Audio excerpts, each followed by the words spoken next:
Okay, and we're back with another. Give me a second. Just a second. Okay, we're back with another Suzerain. So, basically, yesterday was quite both a great thing and a terrible thing. Great news!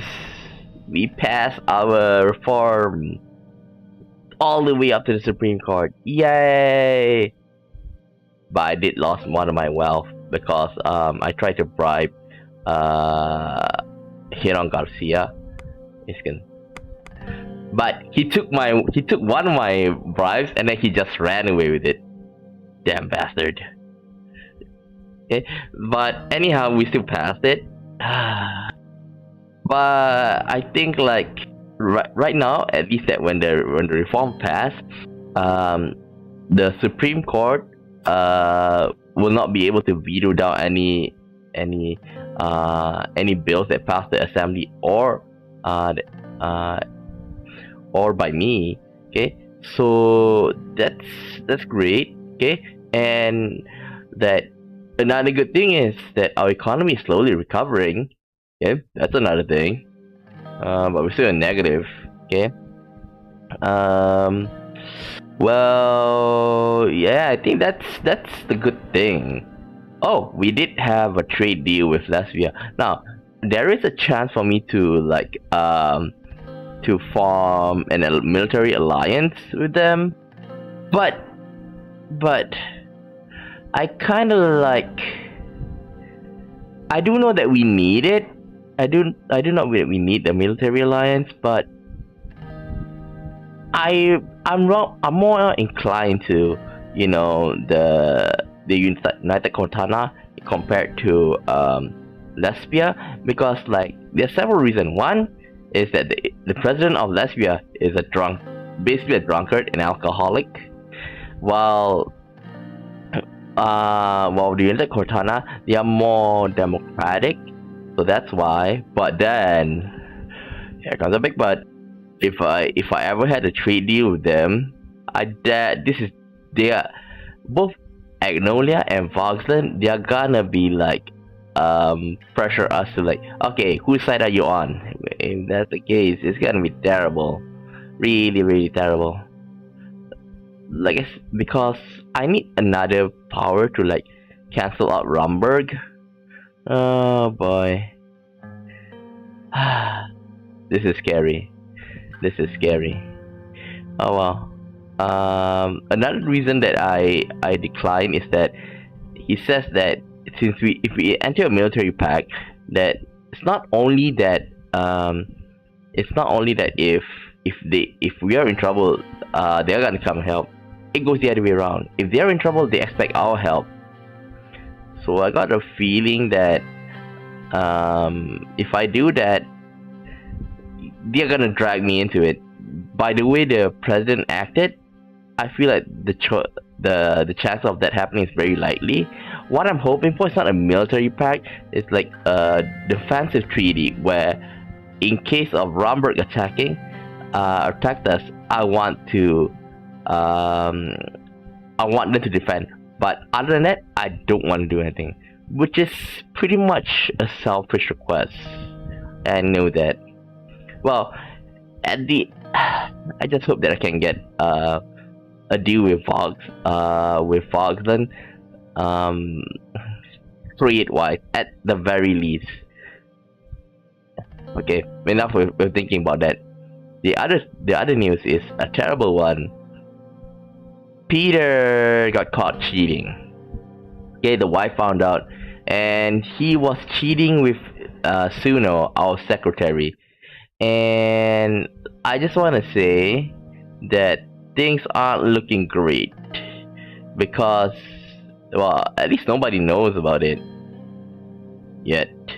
Okay, only me, him, and the three of them, and Lucian.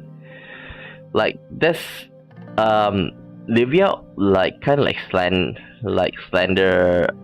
Lucian, saying that, oh, you've been undermining Peter at every turn.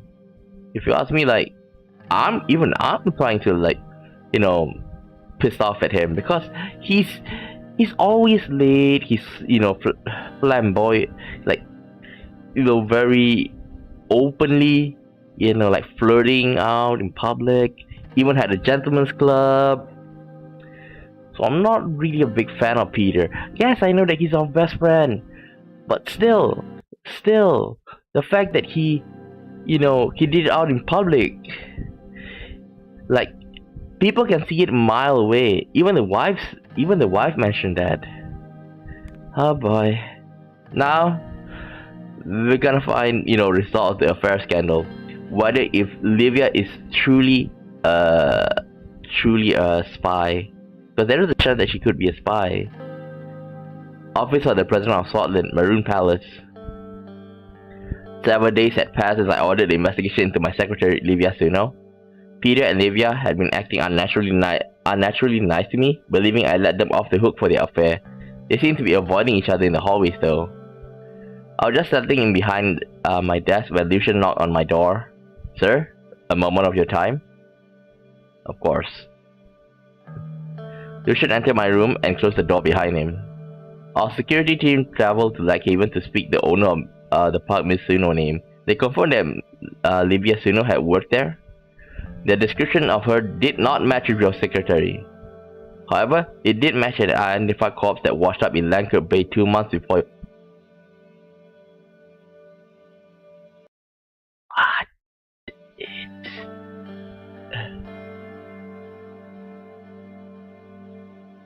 If that's Livia Suno, who's that woman working for me?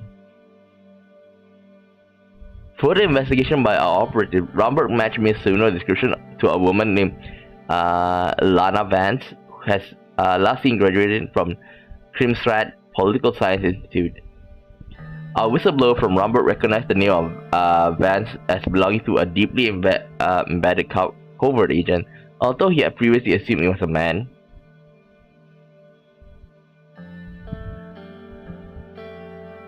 How could we miss all of this? Like, okay, that lying two-faced Saki was like, I don't want to shout, maybe she could hear. We should have figured this out ages ago. It's very hard. My god, I should have never doubted you. Well, I want to say this, but to see, how could we all miss this? As mentioned, Miss Suno was hired without background check. It's possible all this could have been avoided had any of Mr. Vector's blood flow had Mr. Vector's blood flow been directed to his brain when he selected her. But none of that can be helped now. The question is, what are you going to do, sir? I'm going to murder them both. That's a bit hard. What do you think I should do? The standard procedure would be to try Miss Suno for espionage. If we do so, it's only a matter of time before the media pieces together what had happened. Easy, I'll get Marcel on it.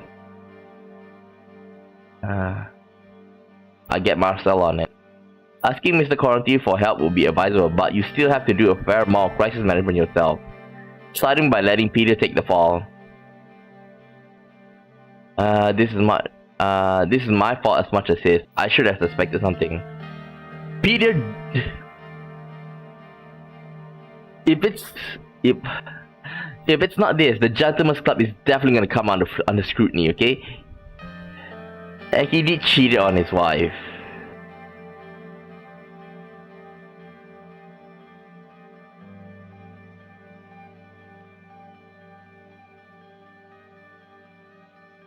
It's not much of my fault, it's his fault, but I should have suspected something. I agree with the second statement, but not the first one. I knew his actions were problematic. Problematic is an understatement. Mr. Beckton put you in danger by failing to order a background check on your closest personal staff. He betrayed your confidence to a woman with whom he was committing adultery. Anton, would you do the same to your so-called best friend? No, I wouldn't. Yeah, I couldn't do that to my best friend. Lucian sighed. I'm your chief strategist. I've advised you on what I believe is the best strategy, but of course the ultimate decision is yours.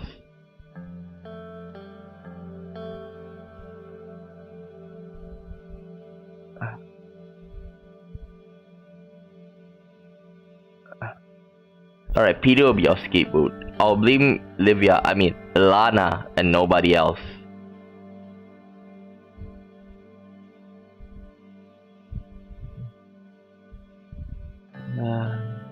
If I make Peter become a scapegoat, then it'll be too sad because he was with us. But then again, it's all his fault. Oh my god. Peter is a... It's not saying that he'll be our scapegoat. He is the...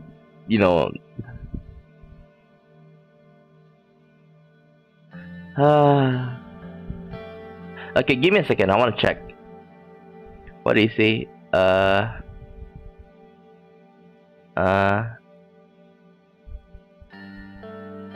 What you should do?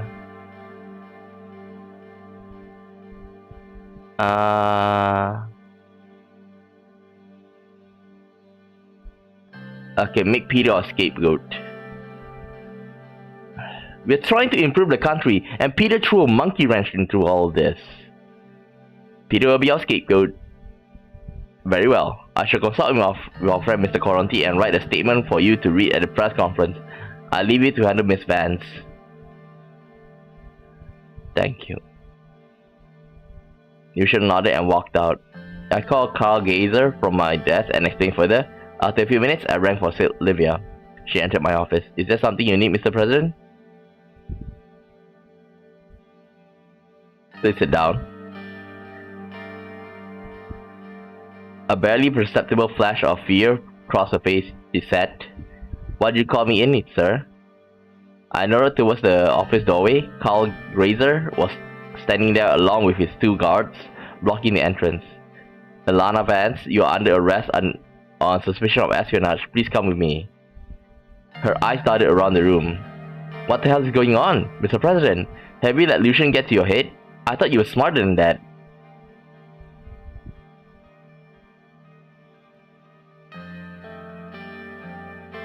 If you thought I wouldn't trust my closest advisor, you're the stupid one. Paul's man grabbed her arms and began dragging her out. No, no, you can't do this to me. Peter, hearing her cries, rushed out of his office. Liv, what in the hell? Anson, what's going on? Her name's Alana. Lucian was right about her. She's a spy. No, that can't be true. Can it? Liv? I won't say another word without a lawyer present. She looked Peter square in the eye. Except this. You're a sad old drunk and a lousy lady.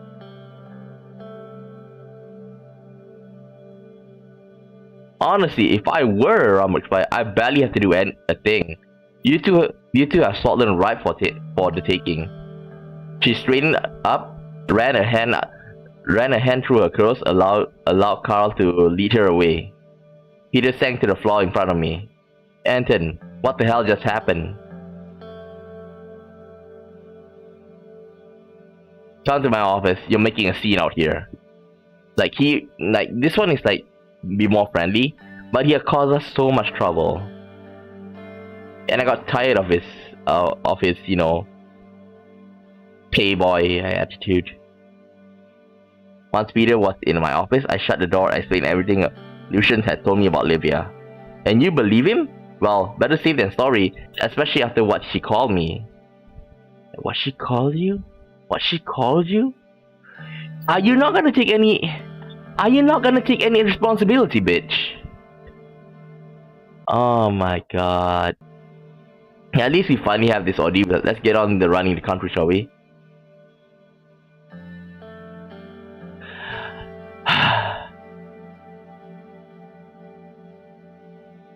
Yes, but first, a drink. Peter eagerly nodded, then thought better of it and shook his head. No, my drunken idiocy that has got us into this mess in the first place. It's going to be a whole new me from now on, Anton, I promise. I watched him leave. As a whole new vice president, I didn't have the heart to tell Peter how right he was.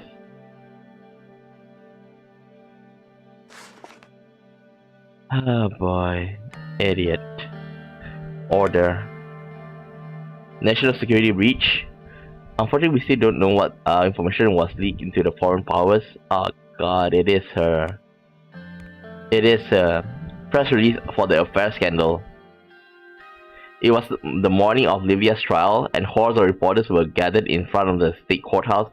Peter, Lucian, and I stood by the entrance. Lucian had helped break the news of my secretary's arrest. Now the media was beginning to question exactly how a Romberg agent had been able to infiltrate Maroon Palace. It was time to deliver an explanation. A podium with a bank of microphones awaited us on the courthouse steps. Peter looked uncertain. I had told him I would be doing all the talking today. Remember what we talked about, Mr. President? How could I forget? I was about to blame my best friend for a scandal that would otherwise shatter my administration, and Peter still had no idea. Together, we stepped behind the podium. The reporters clustered around us and started shouting questions.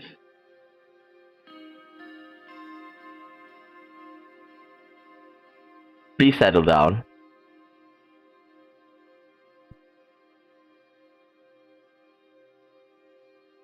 As you are aware, Lana Vance, the Romberg spy. I don't want to say this. If I say this, then it's like gonna escalate things with Romberg. So I just as you are aware, Livia Sino, former secretary to the president of Sordland, is currently being tried for espionage.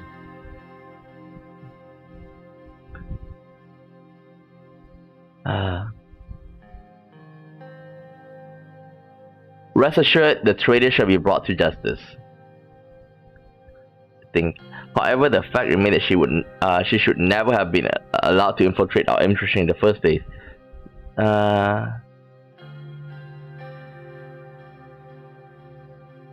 Yeah, I think infiltrate our administration is better than access sensitive government information. Well, this is much more harder.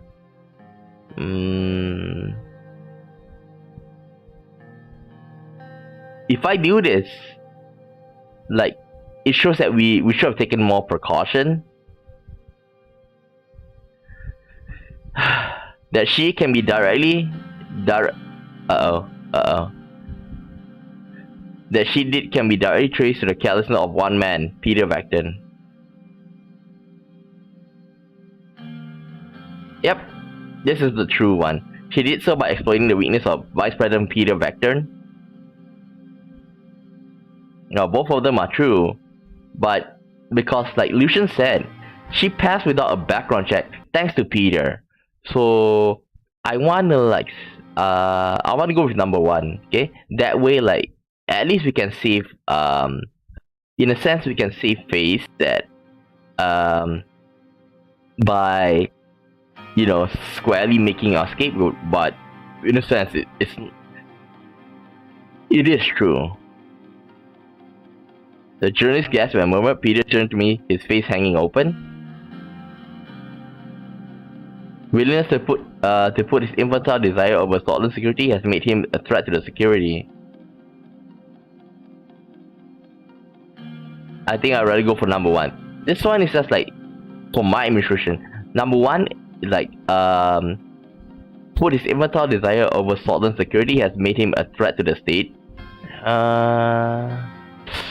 But if this, he might be tried as a traitor. I think number two. Now I think about it. Mr. Vector's recklessness, to say nothing of his betrayal of sordid value, has disgraced my administration.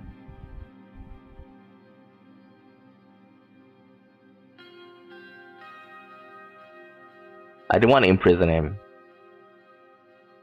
Therefore, the Vice President has tendered his resignation, effective immediately. The clamor of reporters was growing louder. Peter grabbed me by the collar and yanked me away from the microphone. What the hell, Anton? We never discussed this. What else did you think would happen? Peter looked at me in disbelief, then shook his head. I guess I had this coming, the way I've been carrying on. Now you realize. I just didn't think my best friend would be the one to stick in the knife. And you didn't stick the knife. Okay, you may not stick the knife behind my back. Yeah, but you've been shooting arrows right at us. again and again with a gentleman's club, with being late, with with adultery, and that's not seriously. The reporters were becoming hard to ignore. One woman in the front row looked particularly insistent. Mr. Vector?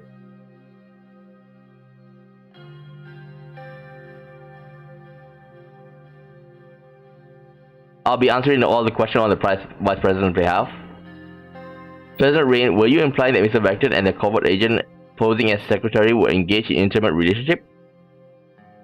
Yes, and it wasn't the only such affair. If I say this, then basically like I'm revealing the gentleman's club. I don't want to go through it. Yes, just say yes. Because if this, then it's gonna not only make him worse, but also ours. Yes. Were you aware when it was happening? I had my suspicions.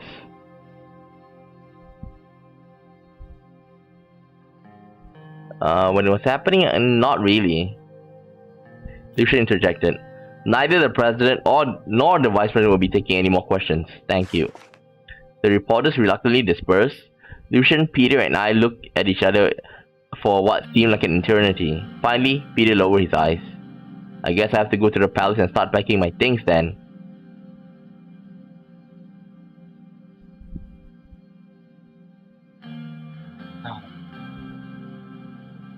For him to stick behind us, like, he deserves. I'll come with you. Peter shook his head. I watched him descend the courthouse steps to his car alone. Mr. Vector certainly made a scene, but it appears that you will make out of this unscathed. Of course, there's not the matter of replacing both your secretary and your vice president. Oh, it's okay. I know that maybe you're busy.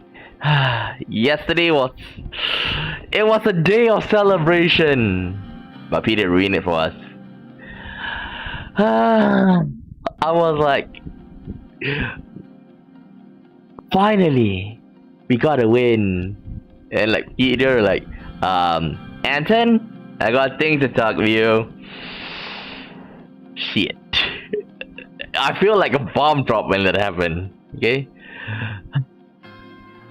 Like, I was so scared that I couldn't get it past, because like I tried to bribe him, like I should use one of my wealth, personal wealth.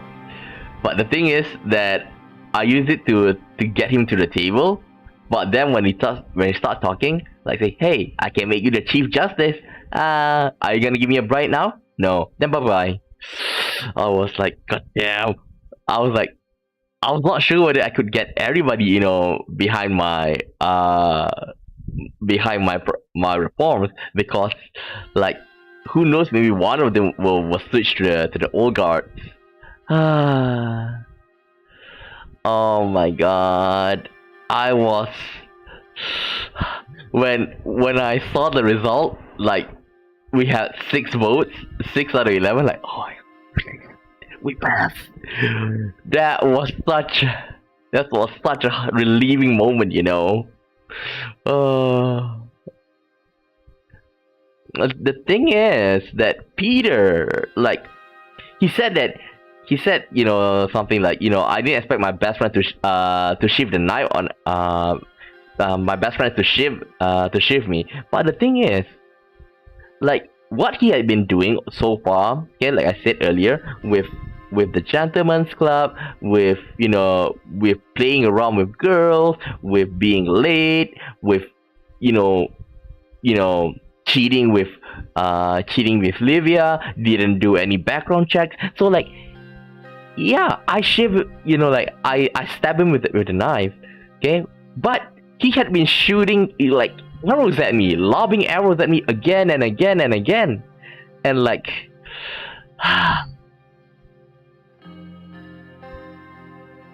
now, of course, that's not the matter of replacing both your secretary and your vice president.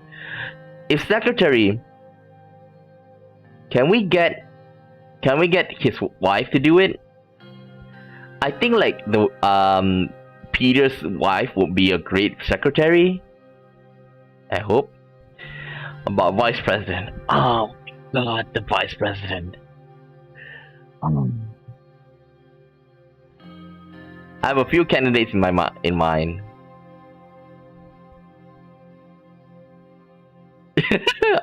But I want to joke around. You're a little old to be my secretary, Lucian. Very funny, sir. Well, regardless of what happened, you are in unknown territory now that you are re-elected. We are not re-elected yet. If I'm not wrong, this is like 2.5 years or 3 years into the administration. I forgot whether it's 4 years or 5 years per cycle. Maybe 5, if I'm not mistaken. So we still have time. But at least our economy is looking a bit better. It was stuck at 1 for like the longest of time. Let's just bring this up a bit. This is political overview. Country overview. Economy. Increased trade volume, stimulus check. This is from way before. Consistent economy. Anglian economy stabilizing. So average transportation links. Like slowly it's getting better, and we also like for diplomacy, you know, we had trade with Latvia. So I think that's like helping us, you know, getting better.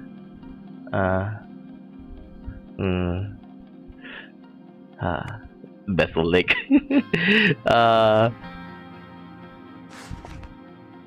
Okay, news. Everybody's gonna talk about it.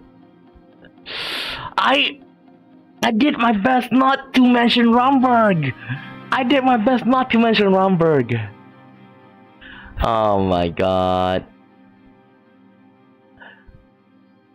If I declare Romberg, you know, in my press conference, then like they're gonna take this as like I wouldn't say a declaration of war.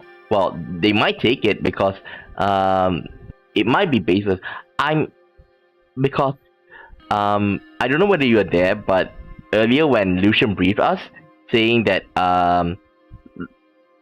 like Livia Suno, they say like somebody who matched the description, you know, washed up in a bay 2 months before our inauguration. Okay, so maybe she off, you know, our secretary, you know, maybe, you know, kill her off, and you know, later on take on her identity. So like we don't know for sure, but 70%, 80% sure that she's that she's the spy, because she, at the end, okay, she did say something like when we arrest her, saying that, oh, I don't need to do much as a spy because you two are just bumbling idiots. Ah, boy. Now that I look back at it, you know, like when I think, she did ask quite a lot of questions. Like Haven Time, President Secretary arrested for treason. Well, at least I didn't send Peter to the to jail along with her. Rayne pin spy scandal on Vector. It's true. It's true. He's the one that did all of this. Why?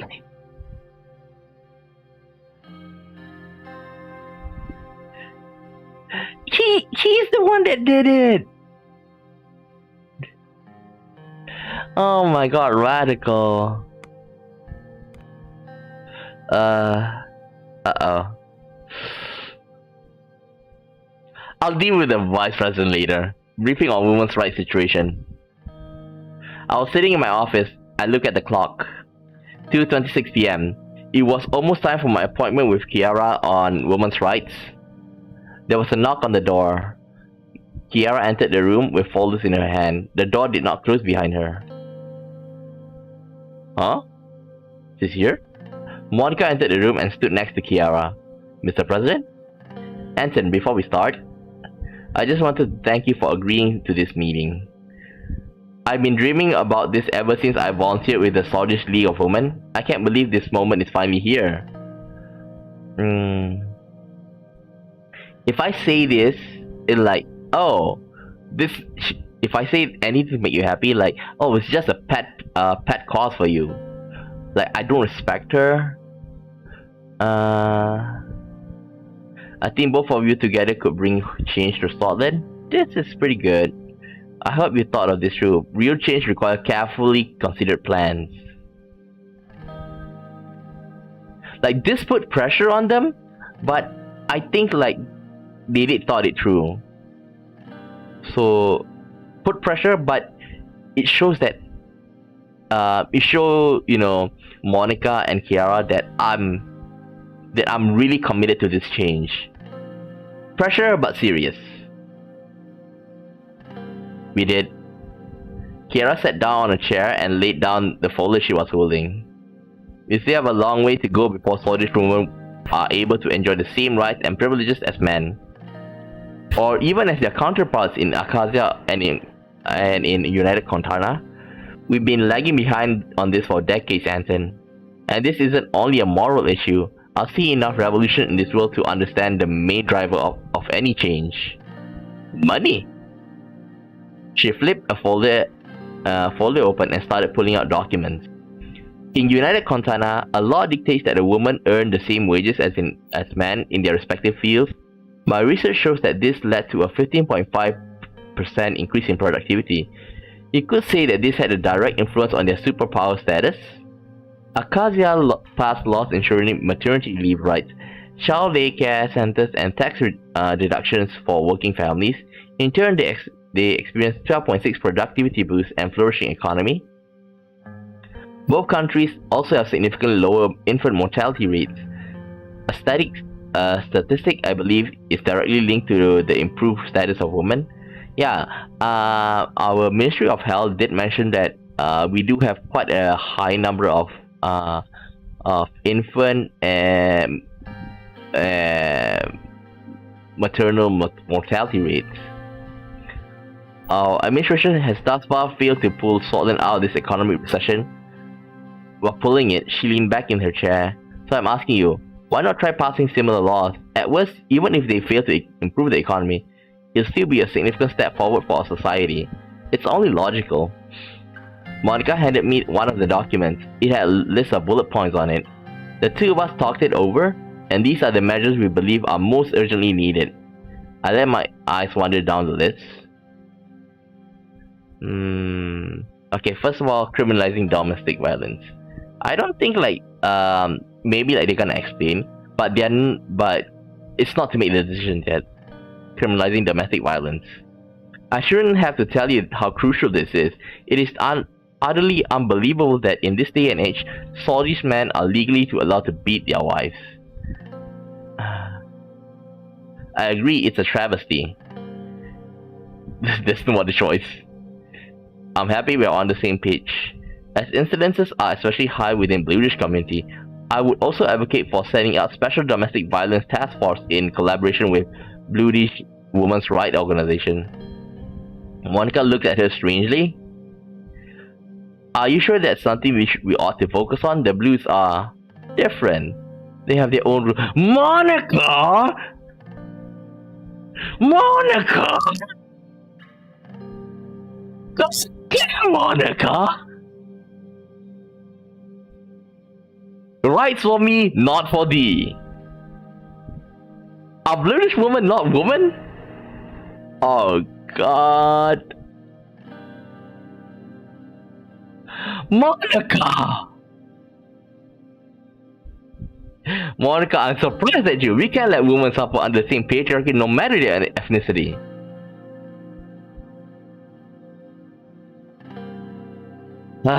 We should lift up all Swedish women, Blues included. We can discuss the particulars once the law passes.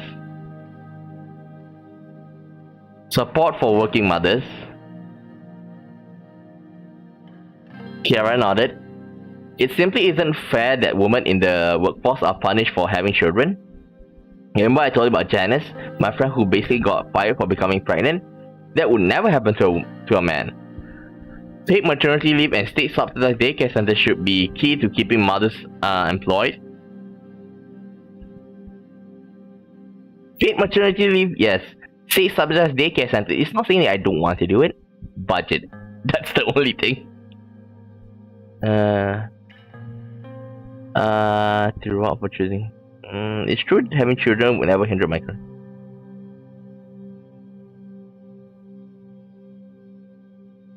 I think, like Monica, you always said you never regretted giving up your career to raise Frank and Deanna. But then she says, not all women are gonna agree with this. I think number 2 is better. It's true having children never hindered my career prospects. It shouldn't hinder a woman either.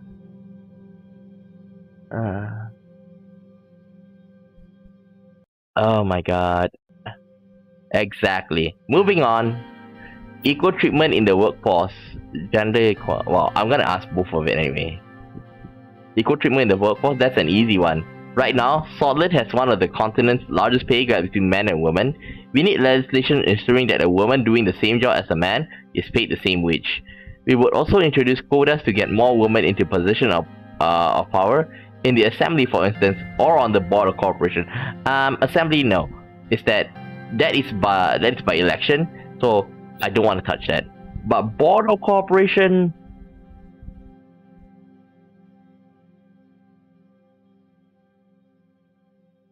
that one, it's still that one is still up in debate. Eventually, narrowing the pay gap is far more pressing issue. Yeah, that is better, as it will bring financial independence to countless lower income women. I feel like Kiara, she's much, more logical and more reasonable. But Monica, if she's the one that if she write this one alone, she's gonna do like the symbolism and not tackle the main thing, like for example, have more women in the assembly. I'm not saying it's useless. I'm saying that if we do that, then it's like we're subverting democracy in a sense. And if it's board of directors, yeah, there's a woman in the board of directors, so like, what about the pay? You're still gonna keep them the same? That's why, like, I'm kind of disappointed in Monica now. She had quite terrible takes so far. Kira, we never talk about this, but I always thought that with more women in power, higher status for all women would naturally follow. No. Women are starving because they don't make a living wage.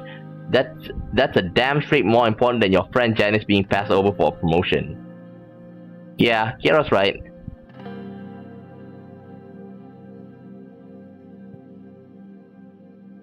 Quotas are far easier to implement. We should start there.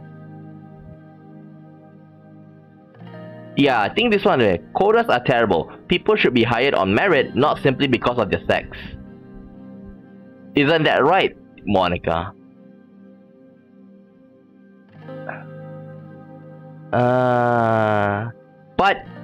But I think like this one's more important. The pay gap. The pay gap is more important, okay? I agree with this third statement, but the pay gap is much more important. Monica.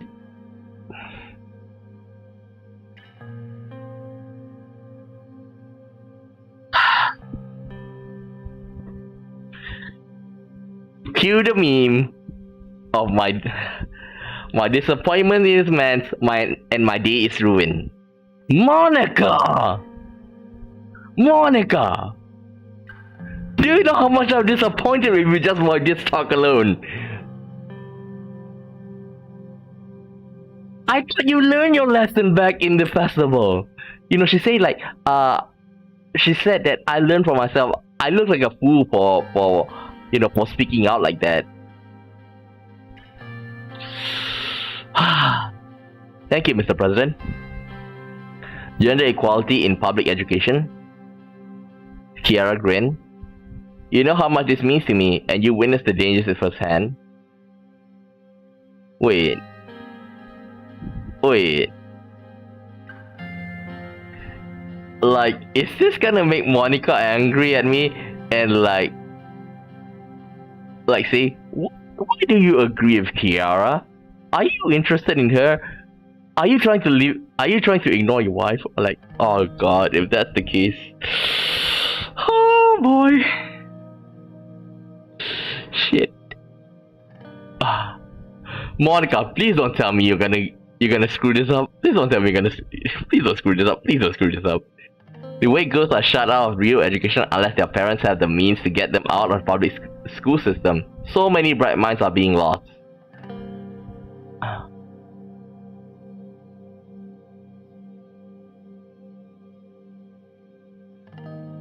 Monica! Every single one! I wouldn't entirely mean the old system, Kiara. Diana still loves her handicraft classes. I'm not saying we'll take those away. Maybe boys should learn handicrafts too.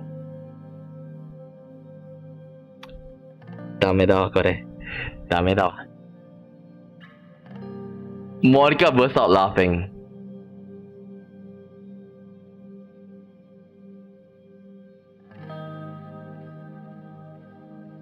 I'm lucky that Kiara is there. I'm lucky Kiara is there. Oh god, why? Imagine Frank in an apron. We had this conversation, Kiara. I'm entirely on your side.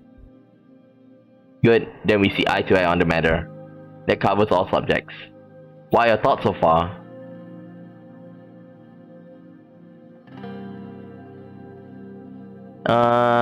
You've made a good case for all of these changes. Thank you. If we can pull this out before the elections, the Rayne administration will make history. Let's talk about how to proceed. I want to establish a commission for women's rights in Sordland with me as its head. Our goal shall be passing and implementing a set of laws to solve the problems we just discussed. As a commission spokeswoman, why are you so stuck up on being a spokeswoman? Why?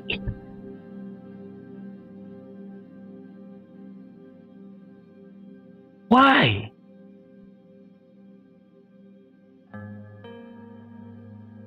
Seriously, my view on Monica is like ruined during this talk.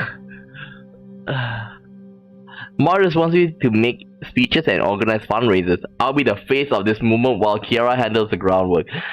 But your views are terrible! If I can show that the first lady is behind this film, many women will feel encouraged. Yes, but look at your...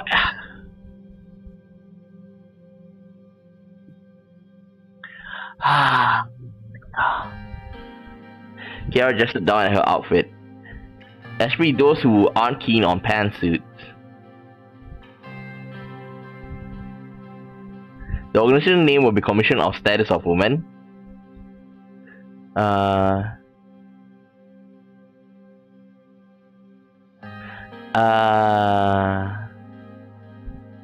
What do you need a commission for? I'll run your laws past the assembly. I think like we still need to go through the assembly. That way to show that we are more transparent. I know, but even a watered down version would be better than nothing. Thank you. One more thing to consider before making your decision. This could help silence any of the public's lingering questions regarding your former Vice President and Livia Suno's affair. You have the chance to be a hero. Think about Diana and her future. I hope you make the right decision. They rose from their seats expectantly.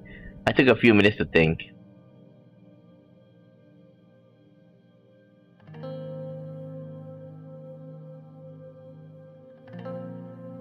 I will approve the creation of the commission and support your bill in the assembly.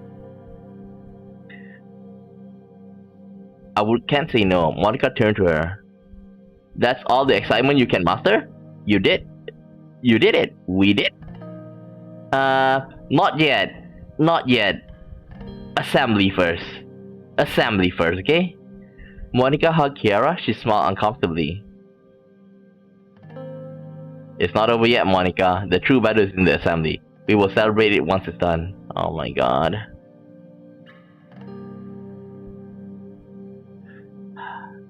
I didn't think I'm gonna say...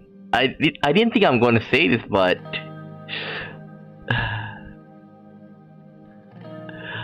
I didn't expect to be surrounded by an idiot next to me. Monica! You ruined all my expectations for you so far, you know? I accept the fact that you get a bit angry at me for sending Frank to United Contender, but I can see that Frank, he's being, you know, cast a shadow by me, so that's why. I mean, I suppose. Even this one, I'm not sure. I think like when we talk about the affair, it's like if I'm not I think what she's trying to prove is that if I don't agree with this is gonna see that, oh, women are just you know, hussies, you know, they only get to the position because they are women and they step their way up. So if I pass the bill, they say like it shows that it's Peter's fault rather than the secretary's fault. So it's like she implies it, but you need to think deeply about it to finally reach that conclusion. Like, people will understand. It's not right up front, so people may not see it.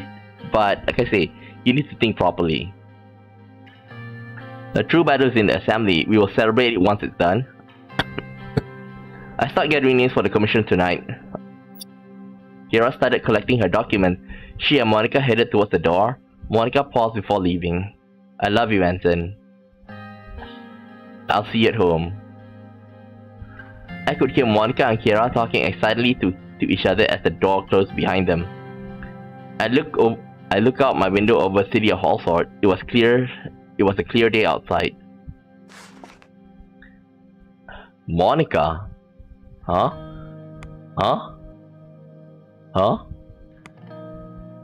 What? Oh, she became spokesman for the Commission of Women, right?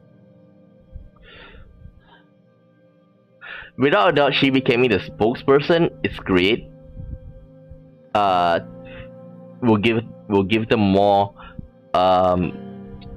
notoriety, more fame, but her stance, like, I'm afraid like if the reporters like press her on, like she's gonna say something like, oh, the blue woman, they have their own tradition, so we should just leave it be. Oh my god. I'm really disappointed in her. Okay, nothing. Vice President later. Shit. So this week a woman have asked a private donation from the president. Oh boy. Fine! Take it!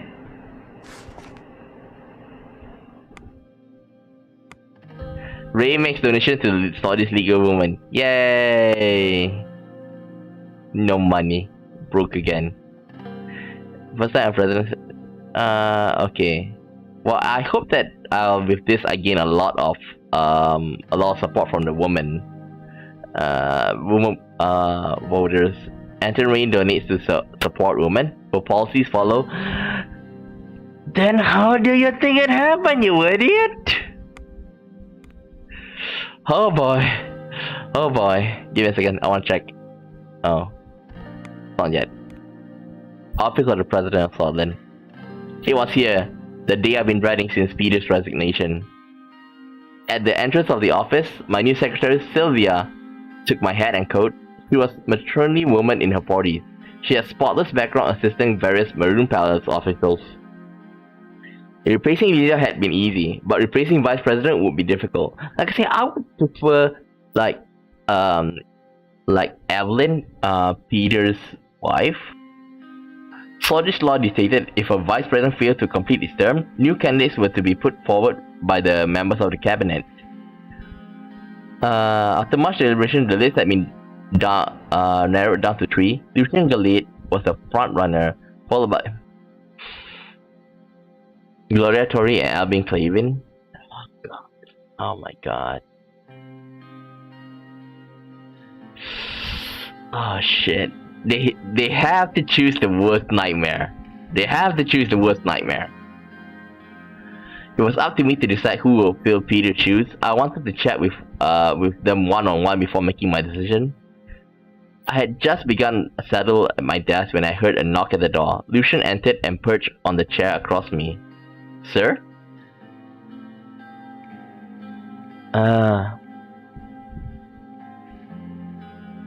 Alright Lucian, you're one hell of a strategist, but why should I make you VP?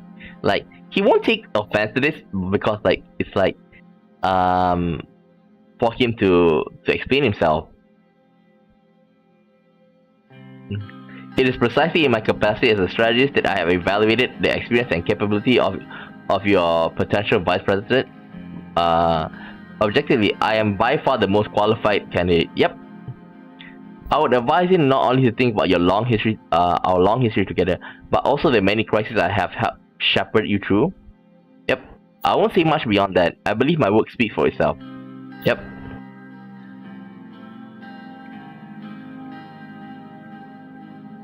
I don't know the problem I gossip. I don't care about this.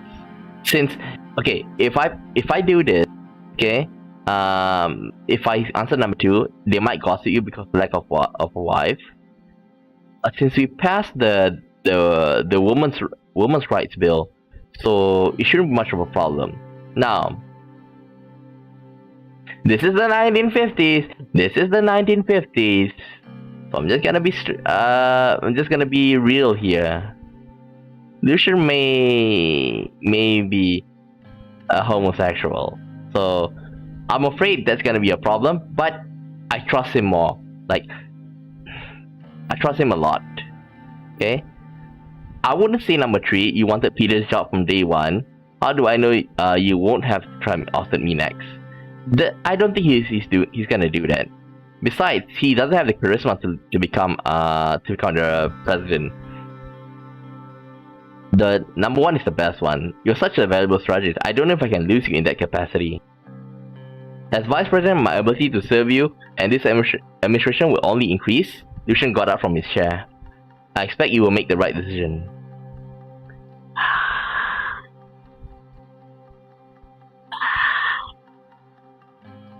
My nightmare. My nightmare. She left my office. Just a minute later, there was another knock at the door, and Gloria Tori came in. Mr. President? I must say I was not surprised at all when my name was put forward. Me neither.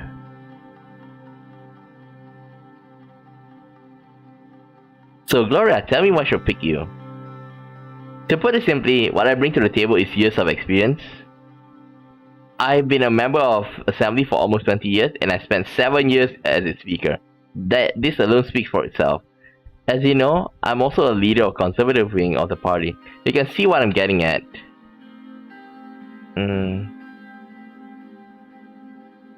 You become the vice president, I get the vote from the conservative. Precisely. This will allow us to pass bills far more easily, especially if those bills are...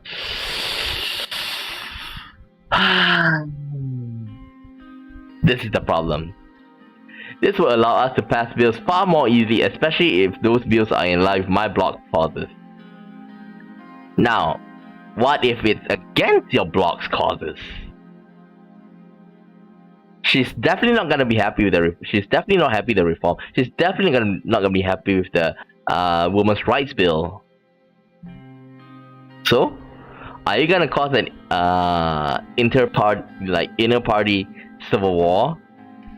Like, it's dangerous to put her on my VP because like that's gonna make her easier to go up to to become the president.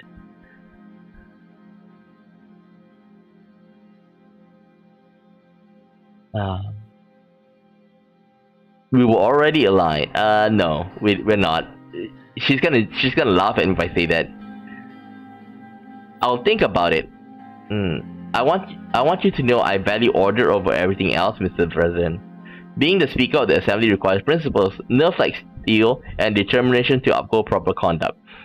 So, you're saying illusion is not? You can expect to see the same of my Vice Presidency. You being a woman could also prove advantageous. Yeah, but the thing is that this is second. This is like third, fourth down the line. The main thing is that I'm afraid that she's gonna like, if I try to pass a bill or like try to craft a bill and if she doesn't support it, then what will happen?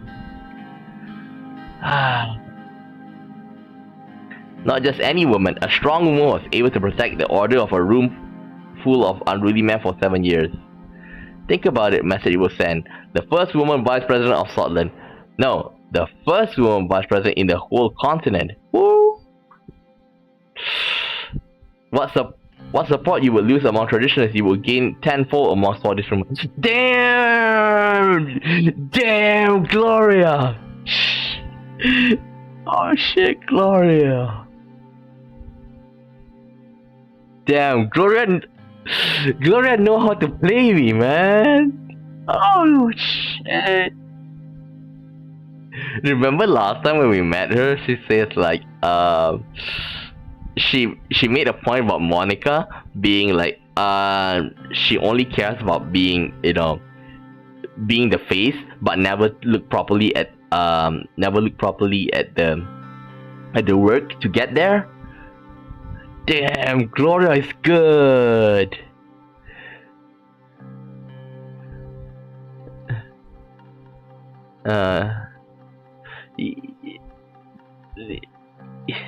Yeah, I want to say no, but this line here really changes everything. What support you will lose among traditionalists, you will gain tenfold among Swedish women. There is much to gain from selecting me, Mr. President. I believe you will make the right choice.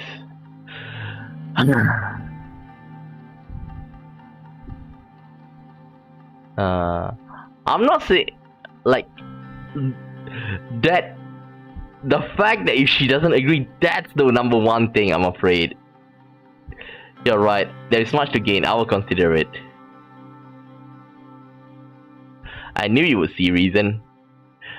I wish you a nice day, Mr. President. Like, I feel like Gloria Tori is like one of the most like scenarios, are like one of the most best in the game, because even though she appears, you know, only a handful of time, but damn, she's good at making us think twice about our decision. Oh boy, Alvin. Alvin's a little bit of a klutz. Lyra made her way out. A minute later, there was another knock at the door. This time, it was Alvin Clavin's turn. Greetings, Mr. President. It's a great honor to be chosen as a candidate. Really terrific.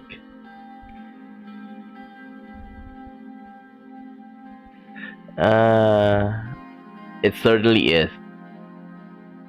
I hope to satisfy the requirement of this sacred position. As you know, I represent the reformist wing of the party. What Sordland needs today is not only to catch up to our more modern neighbors, but to surpass them. I believe we can do that. No, I am sure. However, this will only be possible if we set aside our differences and unite as one. That is the outlook I wish to bring to the position of Vice President, so that Sordland can excel and soar to new heights.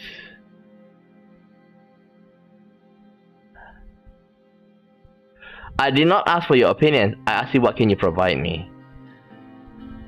Very well.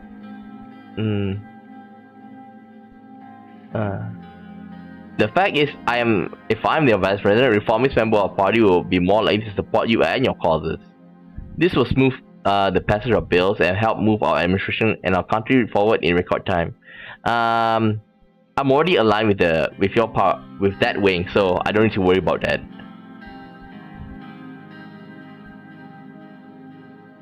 That makes sense.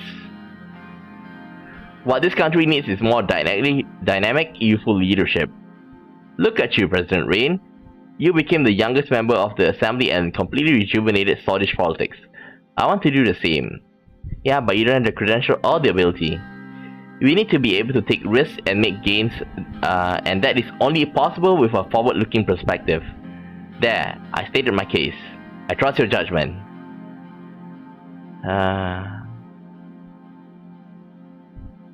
This will be all for now. Thank you. Albin is the last person on my list. This all. Thank you, Mr. President. Albin got up and left. I leaned back in my chair, thinking about the pros and cons of each vice presidential candidate. I could almost hear Peter's voice in my head, laughing at the absurdity of my situation. But of course, he wasn't there. Oh boy. Vice President selection. Lucian or Gloria? Now, what? I really want to pick Lucian, but if I pick Lucian, Lucian's gonna do two jobs, okay? Like, he says that he's gonna like improve, further improve. Lucian's already tired, and it might easy to say that he can fill either role but not both roles at the same time. And it also, that's the main reason, okay? I don't want him to collapse. That's the main reason, okay? If he collapses, then we might be having trouble. I trust Lucian. I really do trust Lucian. But if there's somebody who we can trust to take up the strategic role, then I will have no trouble putting him as my vice president. Now, Gloria. After talking to her, I feel like Gloria, it's not like she's stubborn. She's pragmatic. What she said regarding Monica and regarding about election, it's very true, but she's gonna stab me in the back. I know it.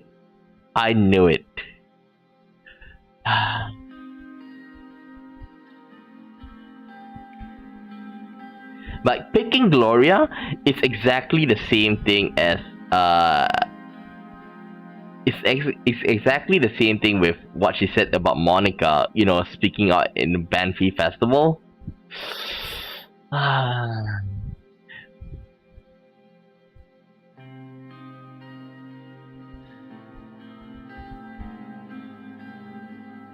That's what I'm afraid.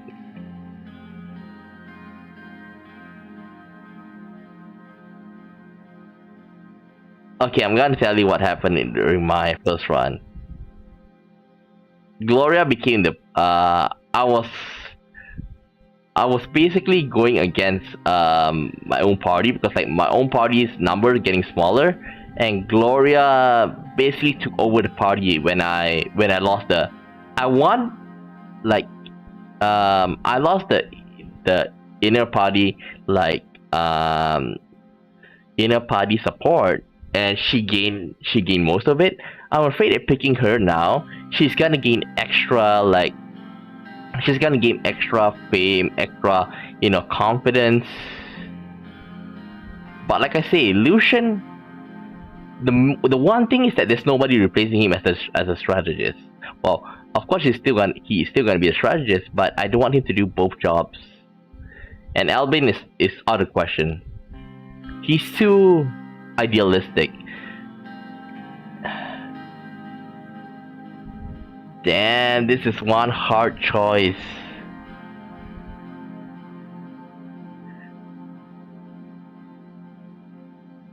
But if I don't pick Gloria, she's gonna go out against me.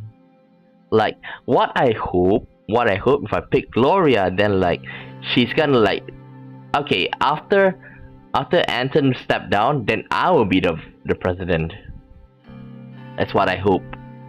But Gloria is very cunning, so she could stab us just like that. That's one thing. Oh my god.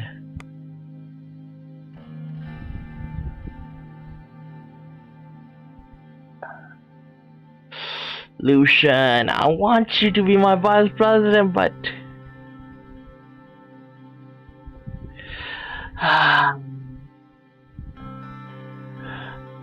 this is probably like the hardest thing I have to think of. I wonder if Lucian's gonna hate me if I don't pick him. Like I said, the biggest problem with Gloria is that if I try to pass bills that she doesn't align with, is she gonna openly out and like cause a civil war in the party? Not the more that I think of it, like the negative keep on piling up on Gloria. Oh boy. Okay. Lucian it is. Lucian it is.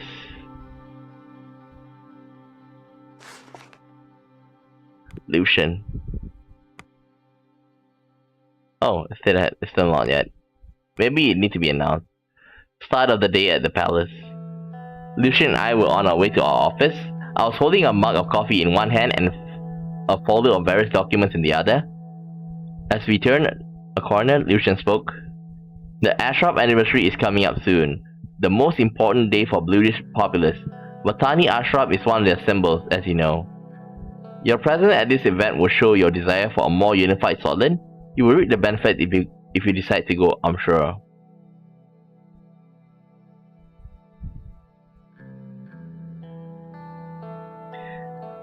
I'm just afraid of the nationalists. What should I attend? Just out of curiosity, what will we see? It will send a clear message to the Bluish. Your president is with you. This will alleviate tensions. Oh yeah, like the BFF, the Bluish Freedom Force. We've rounded another corner to reach the last corridor leading to my office. Like, well, if you ask me, that Albin is just like, he's a dunce. He's gonna ruin things for us. If I'm not wrong, I chose him the last time, but that's my impression of him. Gloria, the things that I might be fighting with her a lot of the time. Lucian? Well, I just don't want him to fall sick. Lucian suddenly stopped in front of one of the door. The plaque that once read Vice President Petr Vecton has been removed. The door was halfway open, and I could see a few workers moving boxes around the room. One of them saw us and bowed his head and changed the name tag on the door to Vice President Lucian Galade. Another handyman dropped a heavy-looking box on the desk. A crunching sound was heard from within. Be careful with that, Mr. President. This move requires my personal attention. We shall discuss the Ashraf matter later. Shit. What's in there? Well, Lucian is like very meticulous, so I hope there's nothing I should worry about.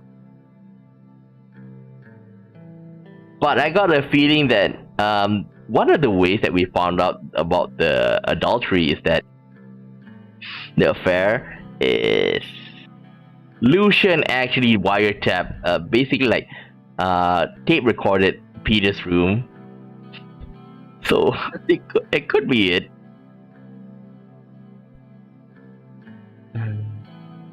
It's good to have you as my Vice President, Lucian. And I'm glad to have you as my president, sir. I entered my office and asked Sylvia for a second cup of coffee to wake me up. Another long day awaits for me. Oh my god. See? Oh my god. I think like the cabinet will be like, hey, why is he holding to position? But anyhow, I need somebody to take over as the chief strategist. Not saying that I'm not satisfied with Lucian. I just don't want to put too much burden on him. Who did what? Well, it is hard, but like I only remember the people around me. Lucian Galate is the vice president. He is somewhat of a shadowy figure and not much know about his past apart from successes to rise up to this point. Regardless, looking at his fame track record, we could certainly say Mr. Galate will be a much better vice president than Peter Vectorn. Lucian Galate rises to the task. Wait, I just want to check. Enigmatic figure among the USP members. Highly efficient and task-oriented individual and take pride in honesty.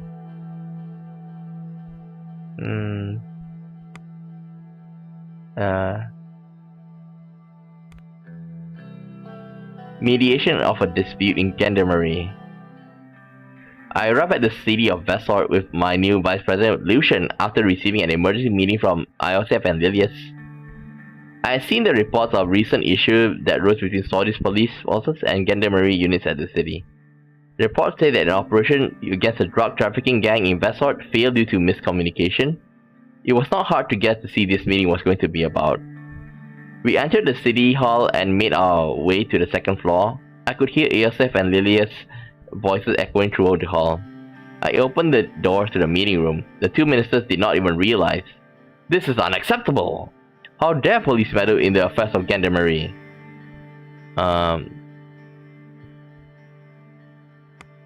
Gendarmerie is the armed forces, right?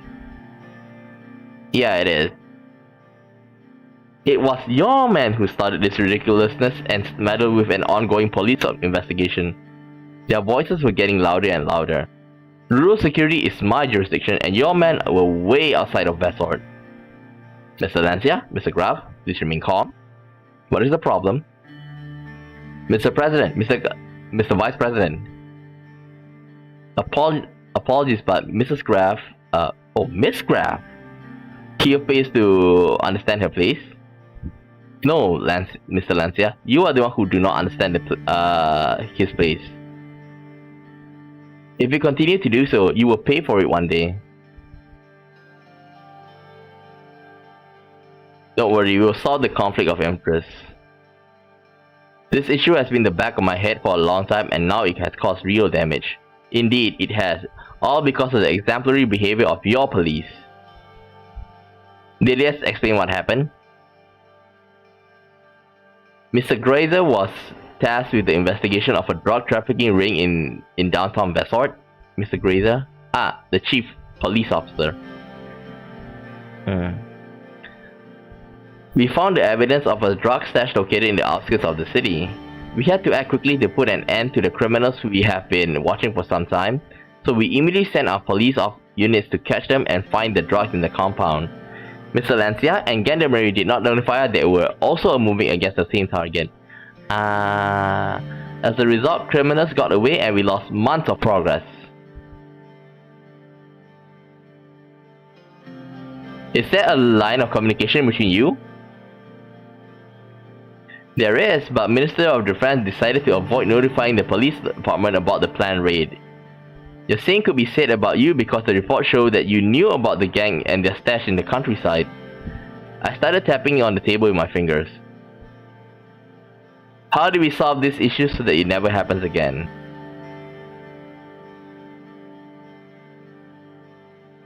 I think this was the last drop. Internal security matters should be handed to Ministry of Interior completely. We are called the Ministry of Interior for a reason. We can't let any more screw-ups like this happen again. He looked at me. I want Gendarmerie to be transferred to the Ministry of Interior. What? Woman, are you out of your mind? I also turned red with anger. He composed himself after a moment. Looking from a perspective of improving our internal security, I agree with Miss Graf. we would reap the benefits in the long run. Look, Mr. Gallade, I know that you are new at this, and there is much that you are not briefed about, but, Mr. Lancia, you're forgetting who I am. Ridiculous. This is absolutely ridiculous. I won't hand Ganderbury to her. Out of the question. Do you have a better solution, IOSF? Whenever operations overlap, we should engage at a lower rank with the local officers on both sides. We could work on establishing that, but it still doesn't change the wrong system that exists now. No matter what, we need to eliminate the grey area and modernize our internal security. Now I see what is going on here. Leaders set us up to create this incident. Leaders bit her lips. What proof do we have? There is no way that the police arrived at the right time of a month-long search on the exact day and minute of the Ganderbury raid. Let us take it down a notch with the accusation. What kind of accusation is this? Kind of accusation is unheard of. It's nonsense. If I were you, I wouldn't have believed Mr. Lancia say, Mr. President. Heed my word, Mr. President. When dealing with this situation, you need to always look at who gets what out of it.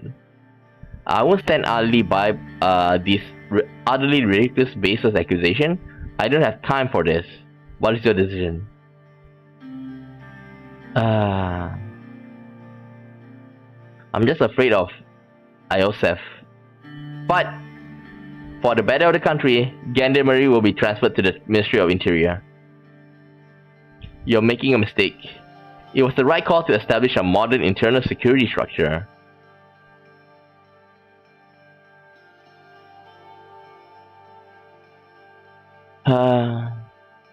There are bigger issues at hand that need attention. Focus on them instead of each other. We'll do our best, right, Mr. Lancia? That's right, Miss Graff. I left the room to my next scheduled meeting. Even Lucian agrees with that. Ganderbury transferred to the Interior. Okay. Wait, I want to check. Order? Ministry of the Interior strengthened. Good. I should have done this earlier. Briefing on current healthcare situation. Office of President. Pascal Bennywall. Yep. Ministry of Health. Had a meeting scheduled with Pascal to receive the annual healthcare report. He arrived at my office with stacks of papers underneath both arms. Mr. President? He put them mounted on papers on my desk. He made a loud thud sound. I know this seems like a lot. Reviewing it should take more than a day. He measured the pile again. Or maybe two. Very well. Thanks for bringing this in. Well, I want to sound a bit despondent. That sounds just great. They contain very important information about the status of our healthcare. Salaries, spendings, hospital reports, whatever you like. We can go through this together. Let's begin. He continued. I don't want to bore you, so I'll quickly summarize. I breathed a sigh of relief as he put his reading glasses to look at the document he was holding. So we have concluded our report for the year. Thanks to the allocated funds, we have improved the healthcare in the country overall. I've used the resources to begin a comprehensive health reform. We have more patients treated, less waiting times, and higher treatment quality than the years before.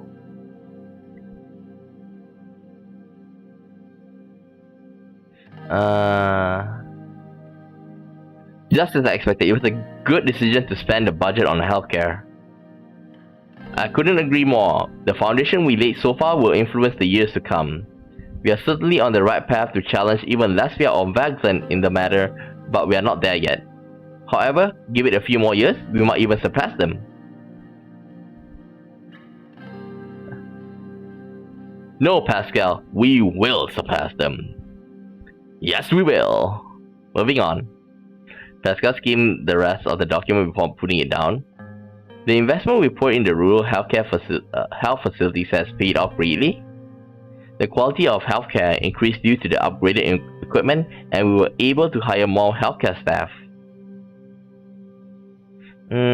Excellent. The people in the countryside deserve better healthcare service. Inequality. Okay, better say excellent. The people in the countryside deserve better healthcare service. Yes, they have been neglected for a long time due to political reasons. Not anymore. All these efforts have resulted in clear increase in quality of services, healthcare services provided to our citizens. He cleared his throat. Yes, we can. Now that I have given you the short summary, there's a very important matter to discuss. Oh my god. As long as it doesn't involve the budget. Uh-oh. Leaning over to grab his briefcase, he pulled a tan-colored package. The package was stamped with big red letters that read "Confidential." Polio.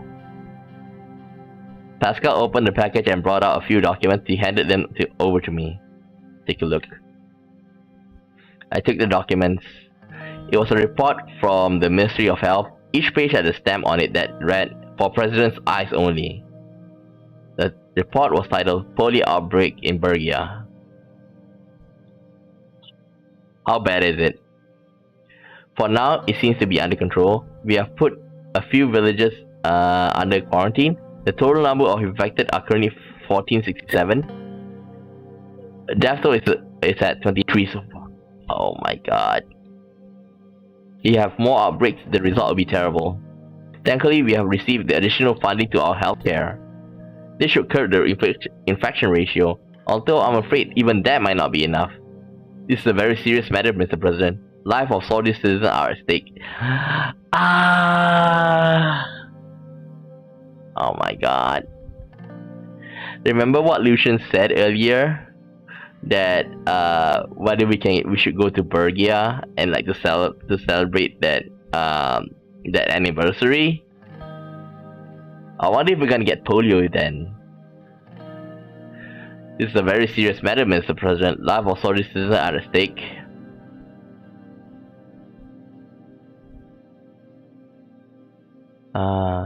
What can we do about it? We have done our research. They secure. A vaccination was recently invented in United Contana by a doctor, and the formula has been made available for free in the entire world. Nice job. No matter what people think about United Contana, if the same thing happened to Acacia, you will be paying the price for it.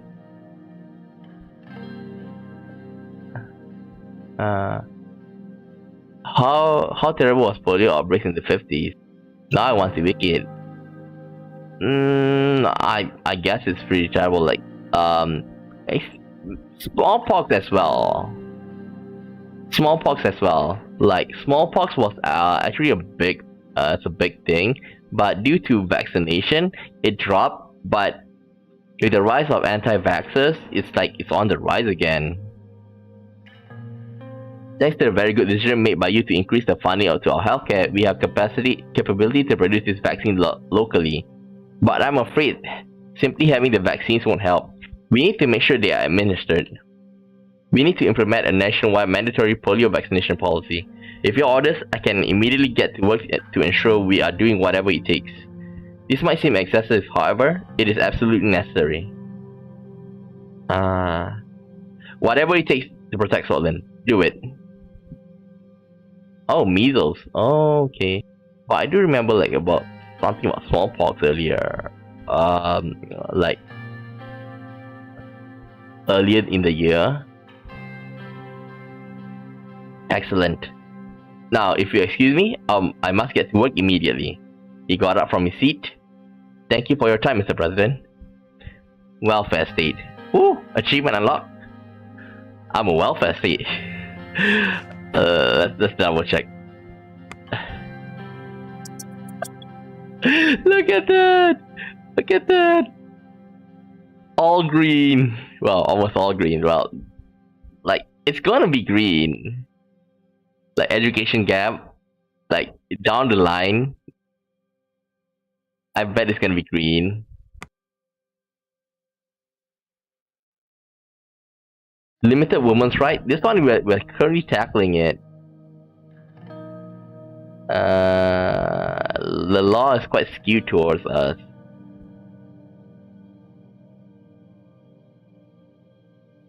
Lauren Roosevelt.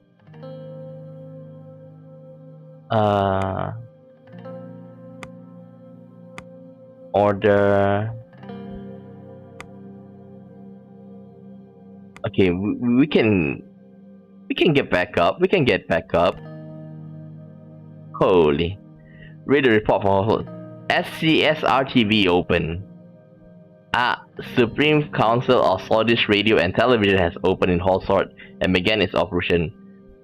There was monkeypox. It's still pox virus and closely related to monkeypox, though, but so far less fatal. Yeah, like I know measles is like it can lead to death, but only in severe cases. The council expert declared that the coming months would be 19 organizational audits, up to 84 organizations reviewed by the end of the year. Oh yeah, by the way, this one here, you can actually like make it more biased or more free. I made it more free. Fair Trade Commission established. Fair Trade Commission had opened and began coordinating.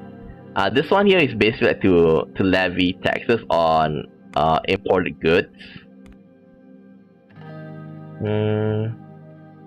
Less smoke bill? Huh?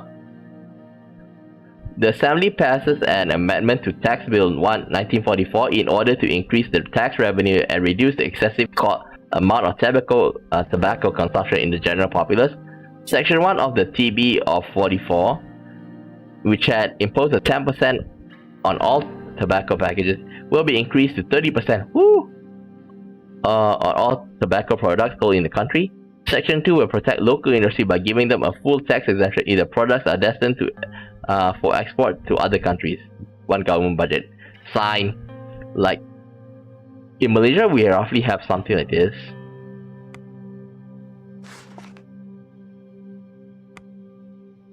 Time to smoke less. There have been opposing voices on the increase of pack of cigarettes, especially foreign ones that are favored by shortage. Smokes tax. There is a debate if the Administration acted this to increase taxes or to reduce public health. I'm trying to both. Tobacco consumption reduce. Nice. So in other words, better health for our citizens. Healthcare spending. Ministry of Health can start new programs. Dang. There's a significant budget left in the Ministry of Health. We can spend on several different programs in order to improve healthcare in Sordland better. Funds could be used to create basically create all of this.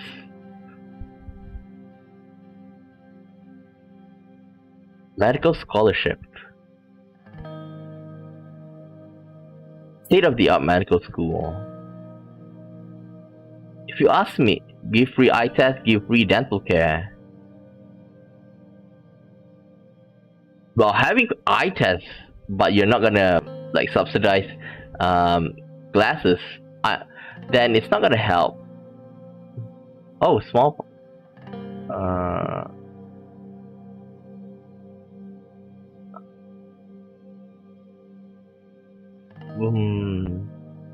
Now, I'll just give you a what's the pros and cons roughly, if there are any. Start medical scholarship. Okay, now if we start this, then we well, the first thing is that we're gonna have more doctors. Okay, what are we gonna do when we have more doctors? Number one is that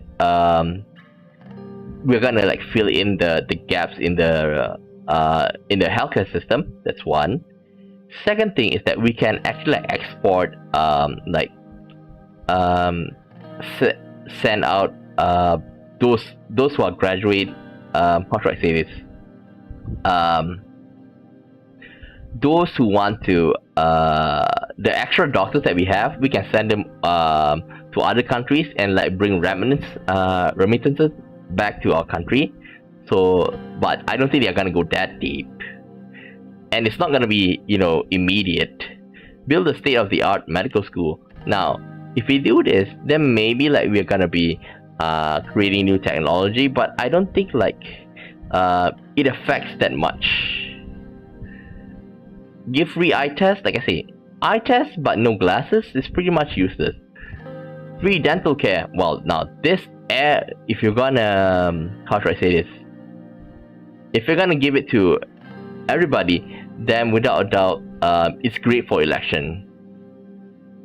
But among all, I feel like medical scholarship is always the best. Investing on education never fails. New medical scholarship program. Health reform, scholarship for health.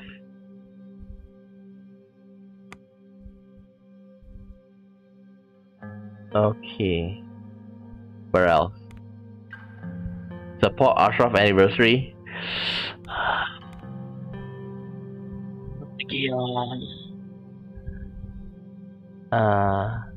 Bergia. I want to attend. Now, attend with armor convoy, then like it doesn't show our sincerity. But I do feel like this is gonna be. There's a chance that smallpox is gonna be. Smallpox may spread because of this. But if I just hope that the terrorists are not gonna attack us, so I tend to support. And if I do this, I hope that all of them will know that I'm trying to help them as well. Come on. Solidarity for Watani Ashraf anniversary. Oh, hello, creative nickname. We are basically right now like this, the start of the polio outbreak. After making a stop in there to meet Governor of Bergia, Felix Braun, we finally arrived in the ancient walled city of Suzerain. More than 2 decades ago, the city gained particular importance for the Bluish people due to Izam incident, which was the reason for our visit. It was the anniversary of the Izam incident and the death of the Watani Ashraf. The event took place in the aptly named Izam Square, just several blocks away from the site of the tragic Izam incident, which currently lays under Lake Seoul, together with the ruins of the sunken city. We drove in the presidential Cadilla as we entered the city's old paved streets between its rundown buildings. Our convoy could barely fit the narrow streets, disrupting local traffic and creating a noisy chaos in this normally tranquil city. The passers-by looked upon us with concern as we drove towards the square. Didn't bring my convoy! I must say, this was a good decision. This will help ease the tension. Like, going there with an armed convoy, it's just gonna show that, okay, maybe they're gonna open fire with us. Maybe like Code Geass with what's it? Princess, I forgot which one is it. Princess Euphemia. So like that's just an anime reference. But I'm still worried about all this safety. That was my intention all along.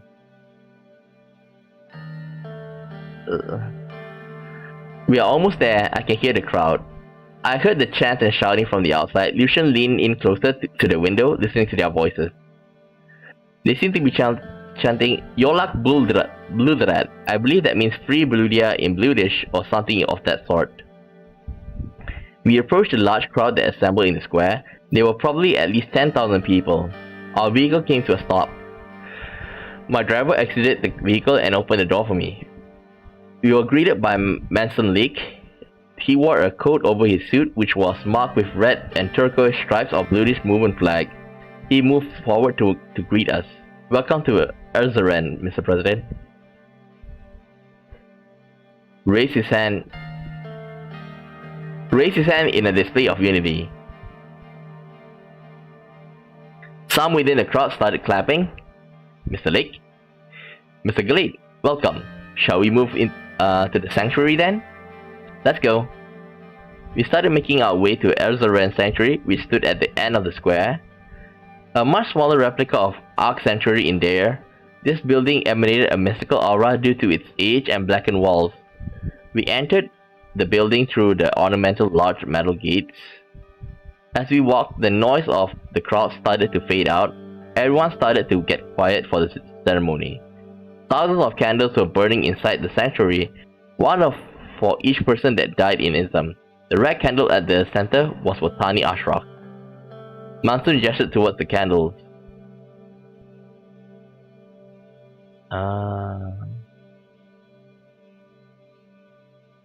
So pick up the red candle?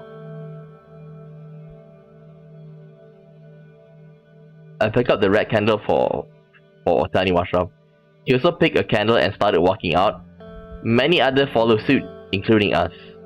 The atmosphere outside had completely changed. The crowd was now completely silent. We slowly walked towards Ashraf's grave. On the way, hundreds of people joined us. When we arrived, we pointed at a huge standing torch above the grave. Light the torch together with Manson. I turned around and realized the sheer amount of people who were following us. They were all looking at me, waiting to hear what I would say. Brothers and sisters,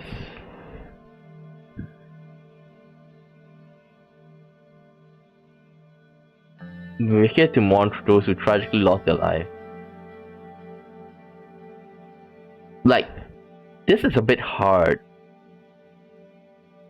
Like, if we say the name like we acknowledge it, I think that's for the better. Like, but then again, it's not only him. So we are here to mourn those who tragically lost their life in Islam.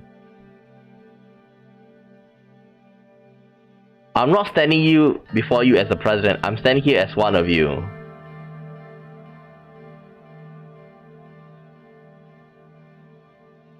Despite the attempts to divide us, our people will stand as one. We are Sword, we are Blue. We are all united under one flag. I share your hatred, anger, I feel it too. Like red hot metal, it takes a long time to cool down. But I look at the lives lost and think, what would they want? Dang, this is good. I assure you this administration will do its best to mend with the wounds. All three are good, but the best...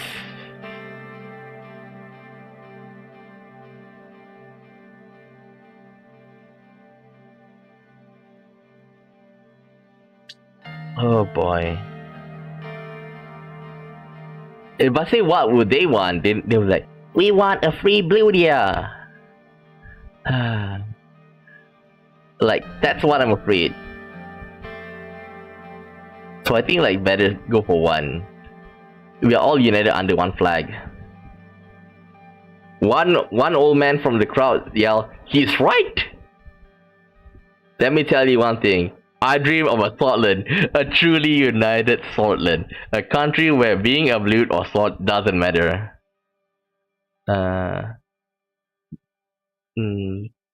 Like, I also agree, like, 3 is a bit, a bit detached.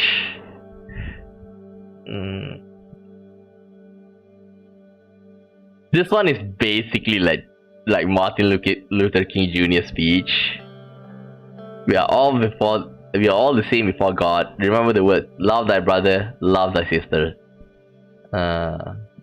Let's hope they don't take it literally. They must always stay together in the face of adversity, against all odds. Without a doubt, Martin Luther King Jr.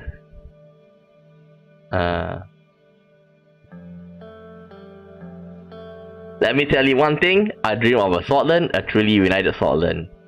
A country where Blute or Sword does not matter. I think responsible... maybe not the best one. Mistakes were made in the past. Oh man, this is also good. But I feel like number 2 is the best. Let this be a testament to our unity for the future generation. Let's stand together as Blood and Sword. Oh wait. Wait. Maybe no, because this one's like there is read 3 again. Let me just say why I don't think 2 is a good one, because like 2 is like there's still going to be a line draw between us. Number 3 I think should be for the better. Mistakes were made in the past. Innocent people of Islam paid the price, but we cannot let the past divide us. So maybe number 3. Let's go to number 1 for a while. I feel responsible and ashamed for the actions of my predecessors. Most of all, I feel the desperation to remove this black mark from our history. Like 3 is the most unifying one, so maybe this. Like the point of us being here is to mend the wound of on both sides. Well, mostly on the bluish side. Mistakes were made in the past. Innocent people of Islam paid the price. We cannot let the past divide us.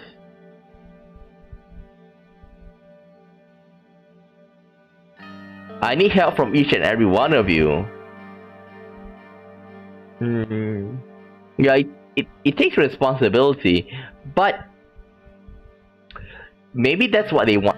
Maybe that's what they want to hear. But it's like it's to show that all of us are in this together. I think like that's the main thing. The core message of us being here. I need help from each and every one of you to make this country a better place for everyone. Like this one here, if you don't choose anything that help the Blues or Bergia, then they're gonna like take this as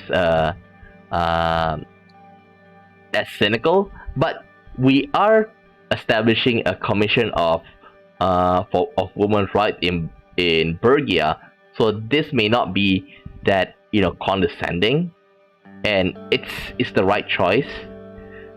The responsibility falls on all of our shoulders because we don't have anyone but each other. This one sounds a bit detached. Like, okay, you fix it. I'll just stand here. Thank you. Thank you is out. I think number 1's for the best. Like, remember mending the wounds and bringing them together, unifying them. I need help from each and every one of you to make this country a better place for everyone.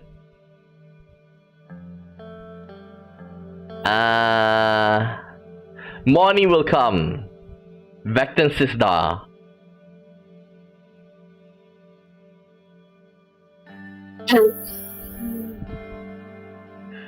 There was no reaction from the crowd, only silence. Shit. Manson leaning closer to me. I must admit, Mr. President. We're all... I must admit, Mr. President, that was a good speech. I hope the crowd thinks the same. He extended his hand to me for a handshake. Hug him! Instead of going for the handshake, I spread my arms and hugged him. Suddenly, the whole crowd started clapping. Thank you for this, Mr. President. I don't think the people of Suzerain will ever forget this. You have become the first and only president who was brave enough to come to Suzerain and pay respect to Islam victims. I hope this will be the start of a new era. Thank you. Lucian rushed near me. Sir, it's time to go. We started making our way back to the convoy. Well done, sir. This will prove very useful in the upcoming elections. Not everything is about votes. Wait, what's the rush? The whole trip runs on schedule, sir. The convoy needs to start driving now, or else we won't make it back in time. Okay. We entered our vehicles and started making our way back home from Suzerain. Okay, what news? Radical. Brotherhood of the People. He delivered a heartfelt speech that resonated among the crowd. We hope that his words won't just stay as words. Long live Brotherhood of the People. Briefing on the current political situation. White Room. I walked to the White Room with a coffee in my hand. Vice President had scheduled a meeting on the current political situation. I opened the door and entered the room. Lucian immediately stood up. Good morning, sir.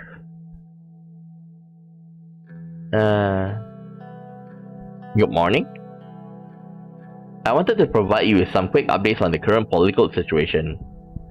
He pulled out a few documents from a briefcase and laid them on the table. Mr. Hall reported that he has almost finished drafting his plan for the economy. He said he wanted to solidify the plan before it is presented to you. He will schedule a meeting soon to go over our options.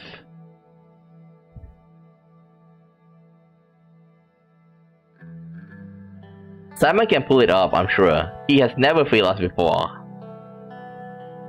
Like, I trust Simon.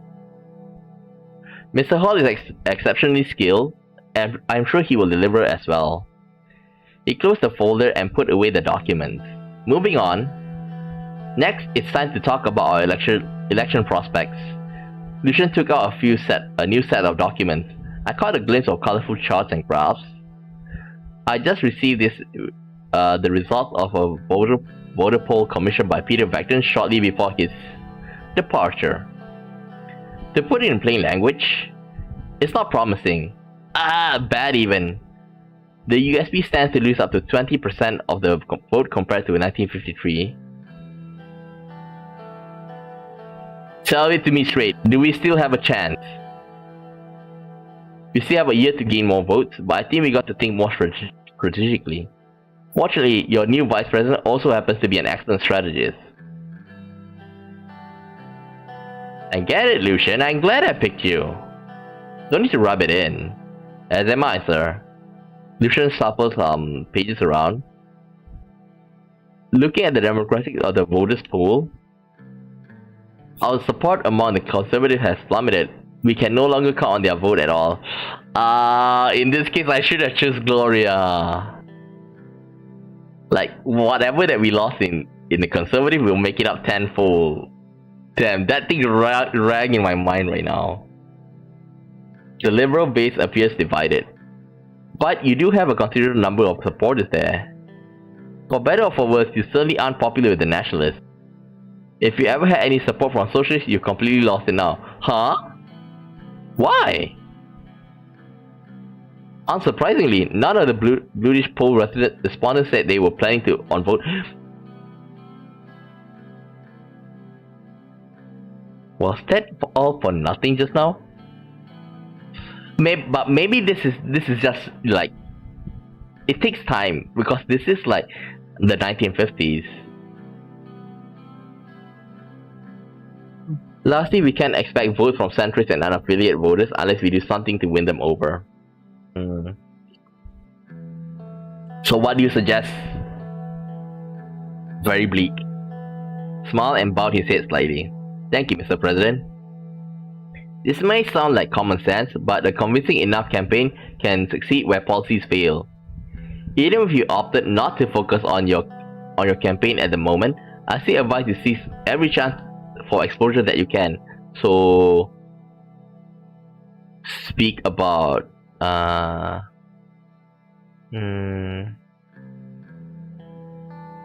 take that into account.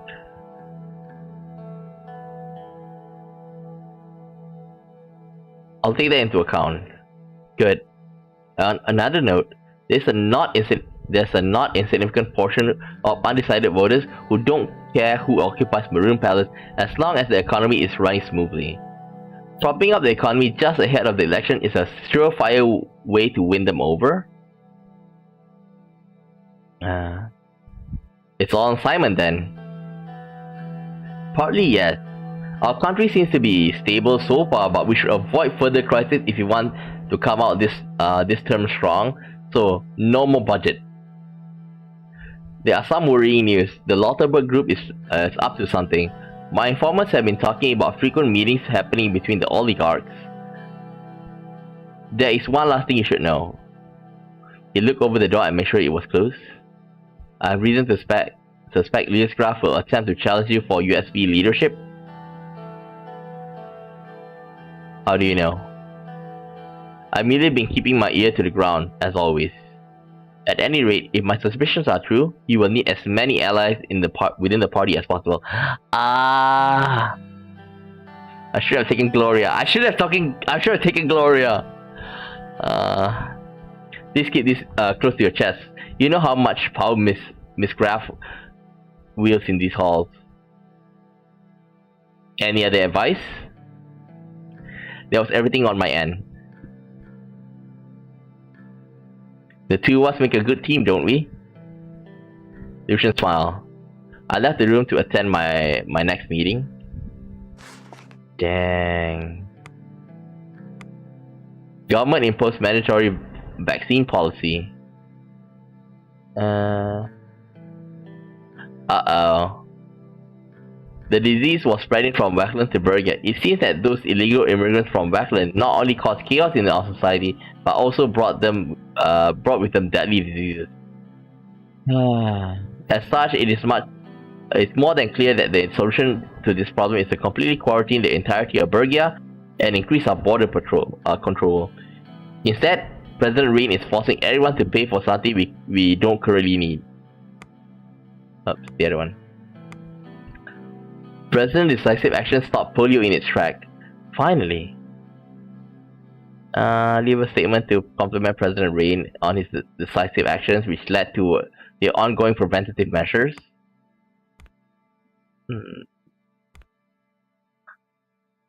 Polio disease is controlled inside the Bergia region.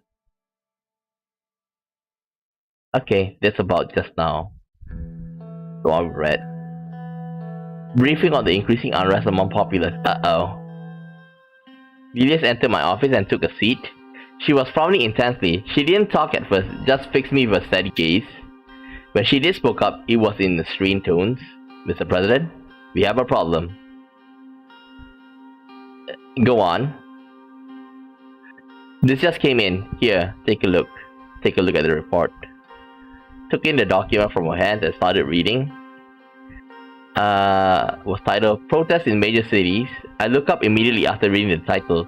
Julius gave a grave nod of confirmation. Protests have been erupting all over Sordland. They are protesting you, Mr. President. They are asking you for your resignation. I can't say this is unexpected.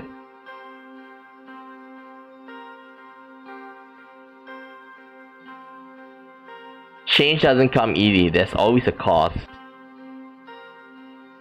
Yes, we have a duty to keep that cost as low as possible. Carl Gazer is on his way here right now. He will tell us what he knows so far. Just then, there was a loud knock on the door. Carl came in without waiting for an answer. He was clearly out of breath. Ah, there he is. He saluted me. Saluted him back. Mr. President, I'm so sorry for being late. Carl, I already informed the President of the situation. Do you have any updates? As you know, protests have been popping up around Sordland's citizens. They seem to be peaceful, for now. 2 people fell off from the truck that seems to be about it. However, there is potential for these protests to turn violent. The rhetoric they all share is that they are demanding the President's resignation. Why?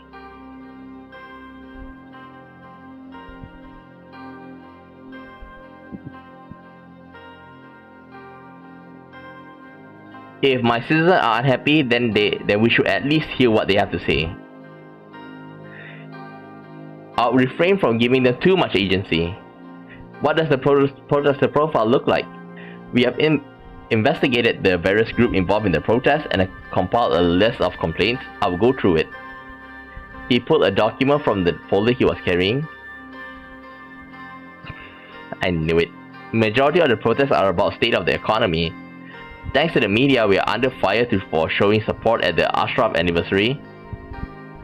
In addition, there are many provocateurs that are not tied to any specific organization or cause. We need to take action, Mr. President, immediately. The protesters may be peaceful now, but any spark of violence may snowball into something I don't even want to think about. Your orders, Mr. President?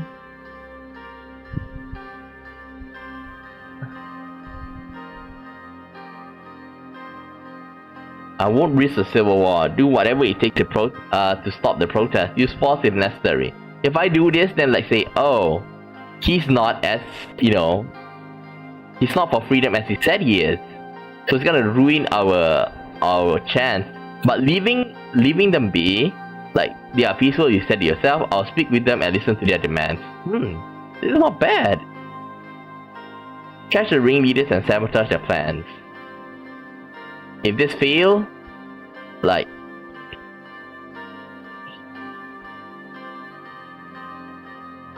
okay, let's listen to their demands. Listen to their demands. As you command, we will try to reach out their spokesperson. I think you're playing with fire, Mr. President. Let's hope you don't burn yourself. If you will excuse us, Mr. President, we have work to do.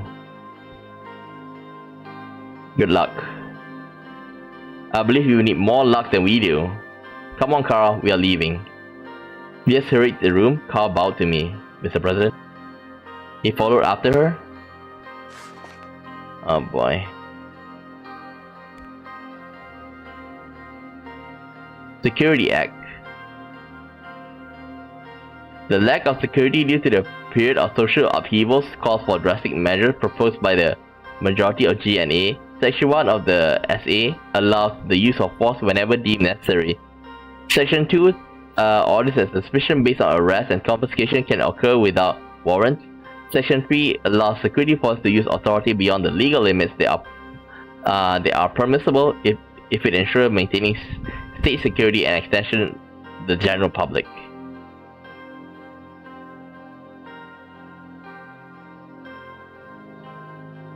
Veto. Industrial expansion. A large expansion program presents several options to improve industrial capacity.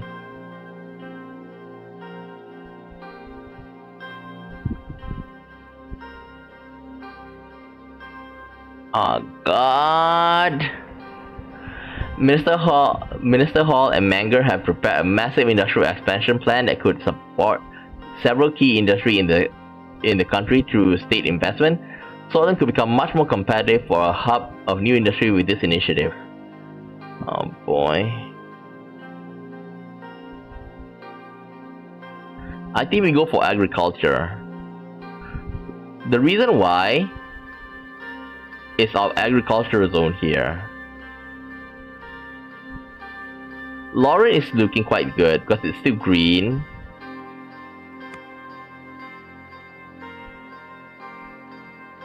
Yeah, I think agricultural, like, boost it. 6! Government funds the farmers and fishers. Oh, come on.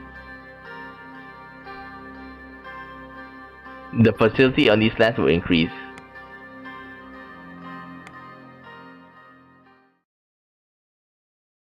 Shit. Checkmate. Okay, sounds like we're screwed. Sounds like we're screwed. Sounds like we're screwed. I think one of my biggest fall is like to focus so much on Agnolia. But with Agnolia, like, Rumburg is thinking twice. You know what I should have done?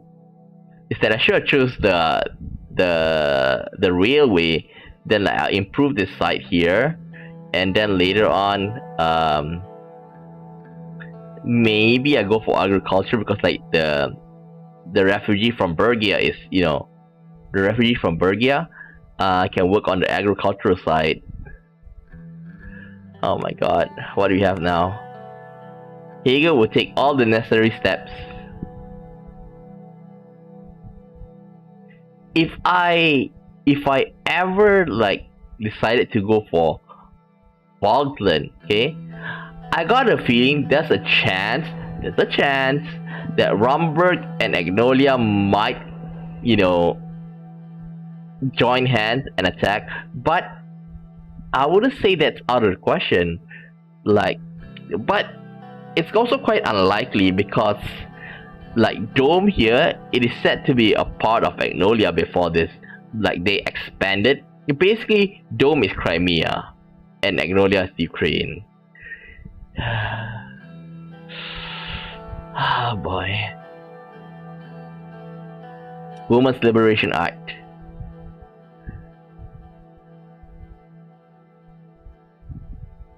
Shit! You gotta be kidding! Just watch it!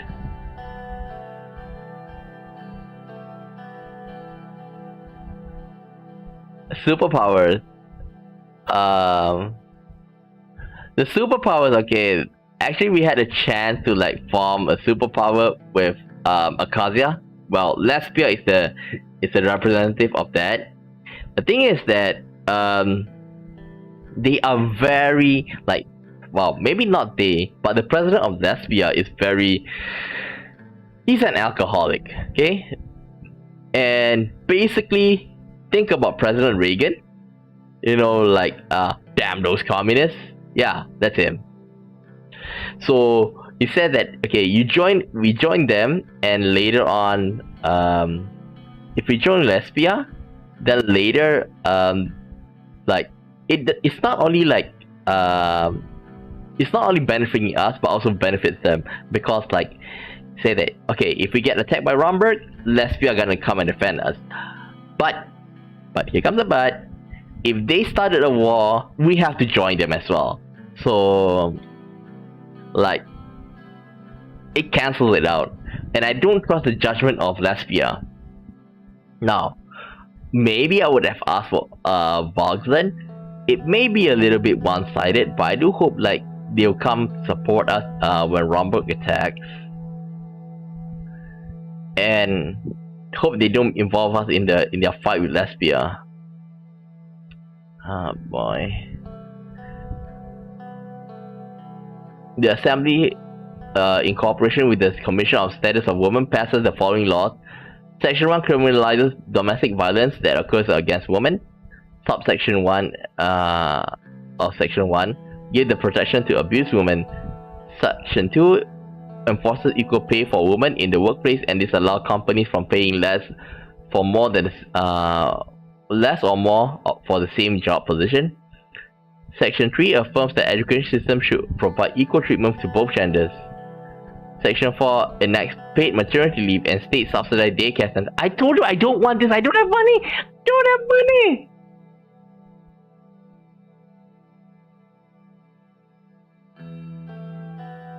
Economy is our downfall.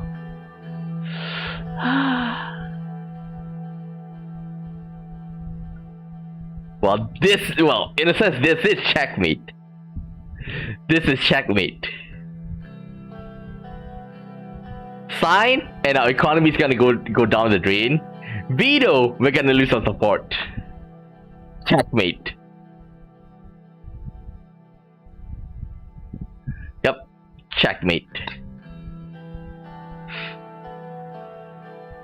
I told you I don't want state subsidized daycare now. Oh my god.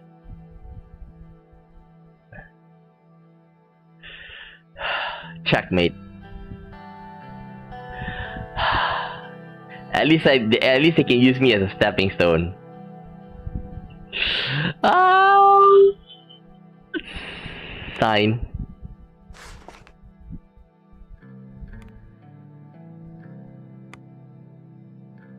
Economy. Like, the one thing I don't get is that my budget hardly recovers. Like, shouldn't it be like every year or so, like, our budget improve? Look at that. Look at that. Economy drop because that we signed the budget.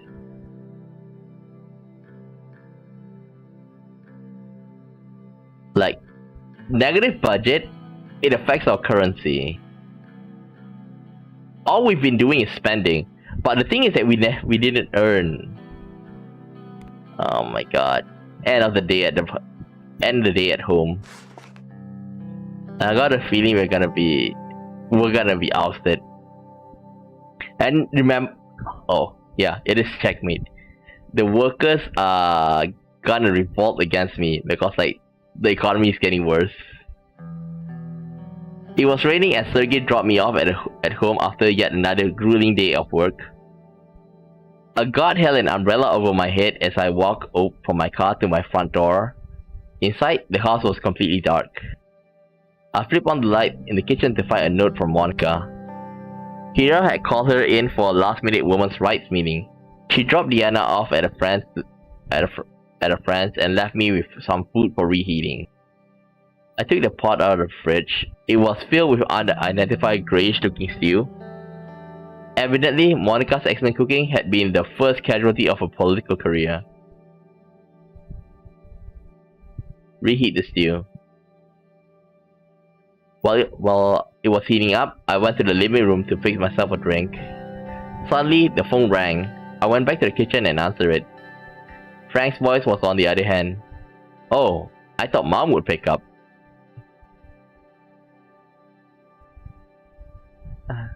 Sorry you're stuck with your old man. I didn't mean it that way. I just figured you'd be working. There was a long silence. I got that record you sent me. Not bad for old folks music. Glad you liked it. How's Uncle Peter doing?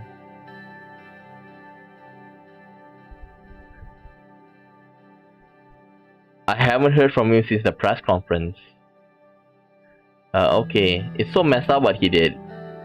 Some of the profs here were hoping that you hire a new VP who would push you closer to male-inism. I wish I could. Have the equality lunatics gotten into your head already? Picking up any useful ideas over there?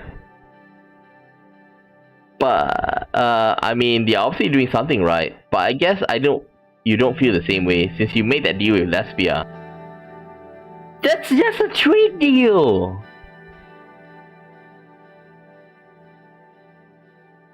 It's a trade deal!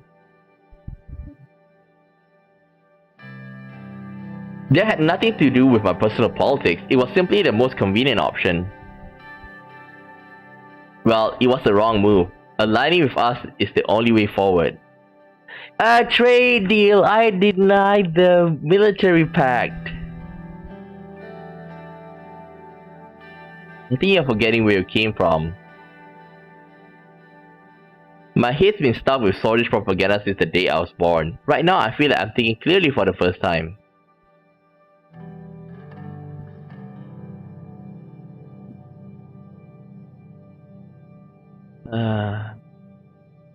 Just be careful, Frank. I don't want you to get brainwashed there. I suddenly became aware of a smoky smell coming from the kitchen. My dinner was burning. I have to go. Try calling your mother tomorrow. Yeah, okay. Bye, Dad. We both hung up. I raced to the stove and turned off the burner. The bottom of the pot was charred, but part of the mystery stew was salvageable. I ate alone by the flickering light of the television, wondering when Monica and Diana would get home. Oh. Shit. -11. Campaigns ramps up across. Rayne refuses security law. Former VP steps back from public life. Peter Beckton has not been seen in public for months since his affair with a spy. Grand opening of Sagna Agricultural Zone. The investment has saved thousands of farmers from bankruptcy while allowing new agricultural entrepreneurs new opportunities. Liberation Act signed. Harshest security proposal vetoed. Swordfish debt causes credit downgrade. Credit downgrade.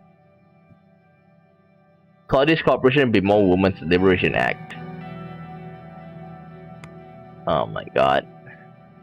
Debt crisis. Yep, we did.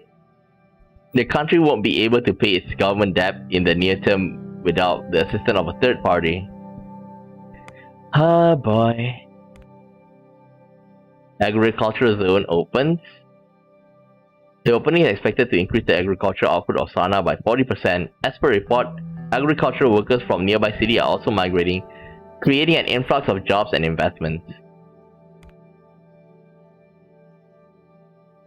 Fair Trade Commission has begun in assessing the existing trade irregularities and unfairness. The first act of the Commission will be to create new trade regulation and balance import and export differences to ensure local competition can remain strong. Debt crisis shocked the economy. Central Bank and Ministry of Economy are tackling the extensive damage caused by the debt crisis and subsequent credit rating downgrade of Sordland. Both entities are resorting to all sorts of currency and economic control measures to stabilize the volatility triggered by the events. Boy. Wait, what? There's one more. Police overwhelmed in remote cities. Many attacks have occurred in remote cities. Oh my god. Read the report from Whole Sword. Katarina Horton invitation to the Maroon Palace. The factor reader of the protest, Katarina Horton, has been invited to the palace as a spokesperson at the request of the president. She will be provisioned with a gas-level security clearance immediately upon arrival of the Maroon Palace. Mrs. Horton will be searched thoroughly and 2 guards will be assigned to her at all times for the security of the president during the talks.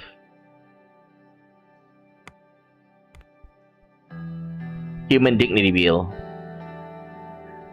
We need to read it.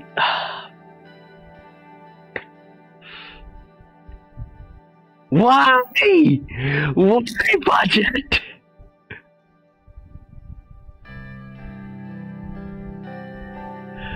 The newly proposed bill, blah blah blah. Legalization of transactions which occur in non-registered businesses or other entities like single person. If the party delivered accurate documentation to the financial authority, this created a legal loophole for prostitution. The Human Dignity Bill will protect common decency and prevent violation of moral principles that occur in the act of prostitution by making illegal offense in which the perpetrators are punishable by law. No money. Veto. It's not saying I don't want it. Budget. Veto.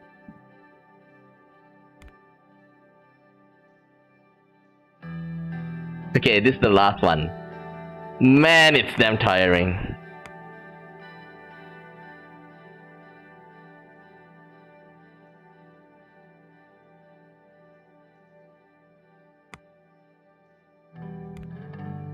Office of the President.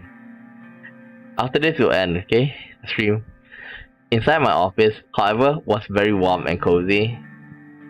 I straightened myself on the sofa next to the fireplace and looked at Katarina Horton, who was sitting on the couch across from me. She was here representing the protesters outside the palace. Labor leader. So, Mr. President, you are not willing to resign, but willing to talk to protesters. She was a rising figure in Swedish politics, especially due to her involvement in organizing the largest women marches. It seemed like she was navigating the protests very cleverly and knew how to make people come together. She has somehow become the spokesman for the massive Soul Square protest against me. Oh my god. Oh my god. She's gonna ask to be like replace Monica's rule, right? Let me remind you, this is not a regular protest, this is a movement. People are trying to bring change, the change they have been denied for so long. Your administration and your party left them no choice. What the hell got the reform passed?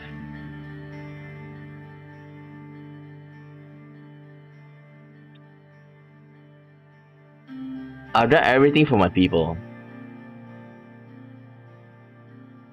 I've respected Mrs. Horton, that's why we are here to have a discussion. Yes, I appreciate that. You already know about the issues that made people go out.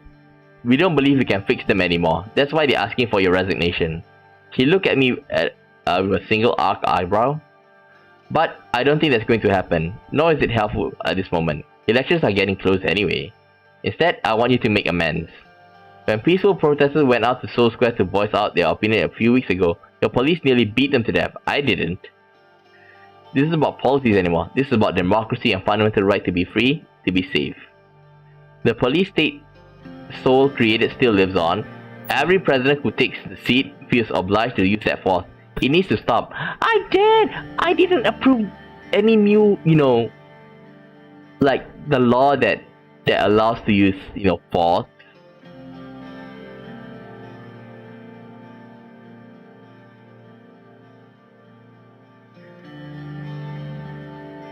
I'm ready to do something about this. I'm glad to hear it. The problem is a systematic one. The police feels that they have the right to partake in such action, and they do not suffer any consequence for it. We want those responsible to be tried. We want justice to be served. Firstly, we want the dismissal of Carl Grazer, the chief of police, for his use of excessive force, and we demand Starkwind Social Security Package laws be undone. We work together with the independent MPs on a new Freedom Act. It must be implemented. I can help you with these. What is in this Freedom Act? Yeah, the injustice seems pretty baked in, but you can't expect everything to be undone in in a term. She straightened her back. Firstly, no person will be detained without proper trial. Okay. Investigating private property will require warrants issued by judges. Okay.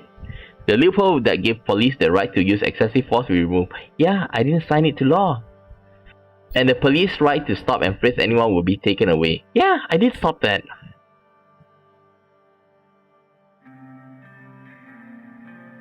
I agree to all your demands. I support your bill too. And I promise to sign it if it passes the assembly. You're doing the right thing. Except for the Carl Grazer. We went through the documents and discussed how we would proceed. After we settled our next actions, I signed the necessary papers and gave them to her. As soon as we were done, she immediately stood up and bowed her head. Thank you. In a few seconds, she was gone. Okay, so let's just read the report and the stream. I don't feel good about the next stream. Rumble plane warned inside airspace. Oh my god. Katrina Horton, democracy will win thanks to Mr. President. Okay, good. Rich and standard rates are Sordland D-. Downgrade rating of B- to D- while warning. The warning has led many investors in the Swedish government bond to panic and hold their upcoming purchases for the 5-year bonds. Ministry of Economy and Central Bank quickly urged calm and highlighted efforts to maintain stability. The markets did not recover, however, and the question of rising interest rates significantly on 5 and 10-year government bond is now becoming a reality. Sordland finds itself between a rock and a hard place. Yeah, checkmate. Oh boy, any more? Okay, we promised the Freedom Act just now. Budget! Why? Why? We've discussed this just now.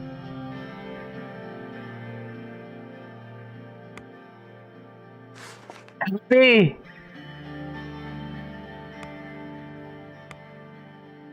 Rayne signed Freedom Act. Freedom Act.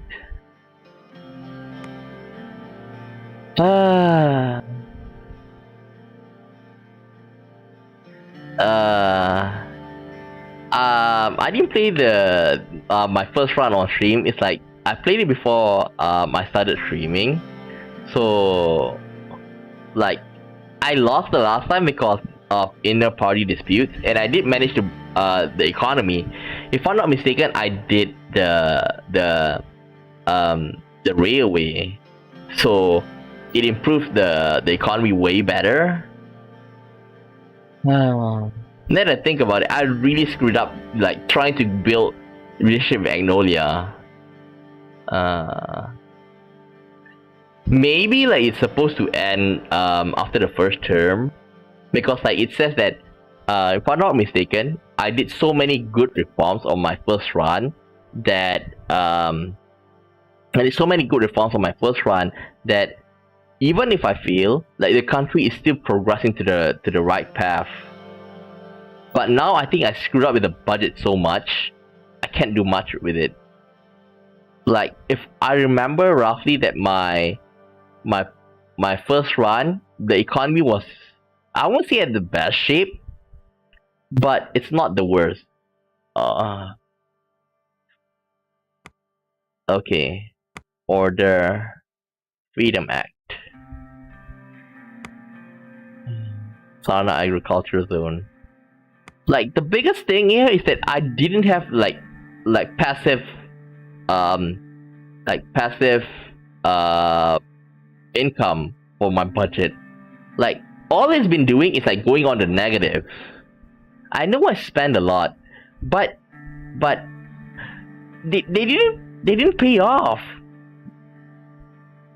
Right, like for example, okay, maybe like the highway, it improved, but it's too little to be seen. Oh boy, I bet I'm gonna be dead.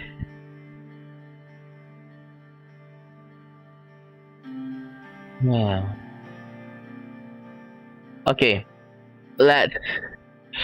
I think like I'm gonna end the stream now, but without a doubt, we need to deal with the economy. If not, it's checkmate.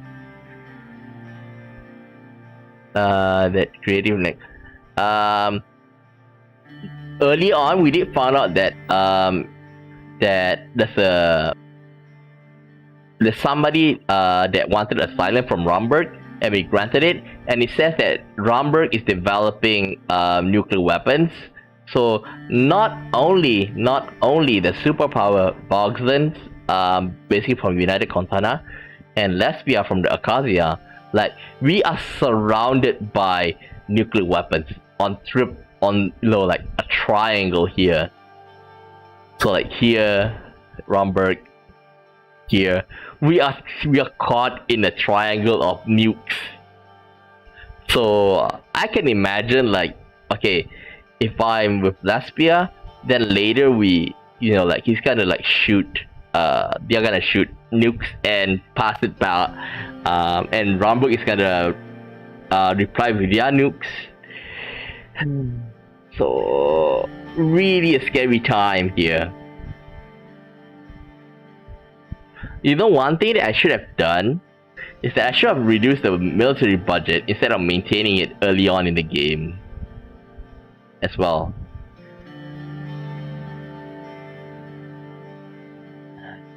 Well, no use crying over spilled milk. Okay? I think next stream might be checkmate for us. I think maybe in the next stream we might get to the election, maybe, or by Friday. Okay? Like, well, anyhow, I think like we're almost at the end. We're almost at the end. Things are really getting hard. Being a president is not easy. With that said, I think I would end the stream now, okay? So I'll continue playing this tomorrow, and things look bleak. Things look really bleak right now, okay? So yeah, that's it for today, and well, today I might be finishing playing Yakuza Kiwami too. So I need to think about what game I'm gonna play tomorrow for at night. Anyhow, if there's a sale on Steam right now, I'll look at my options then. Okay. With that said, I'll end the stream here, and I'll see you guys next time. Bye bye.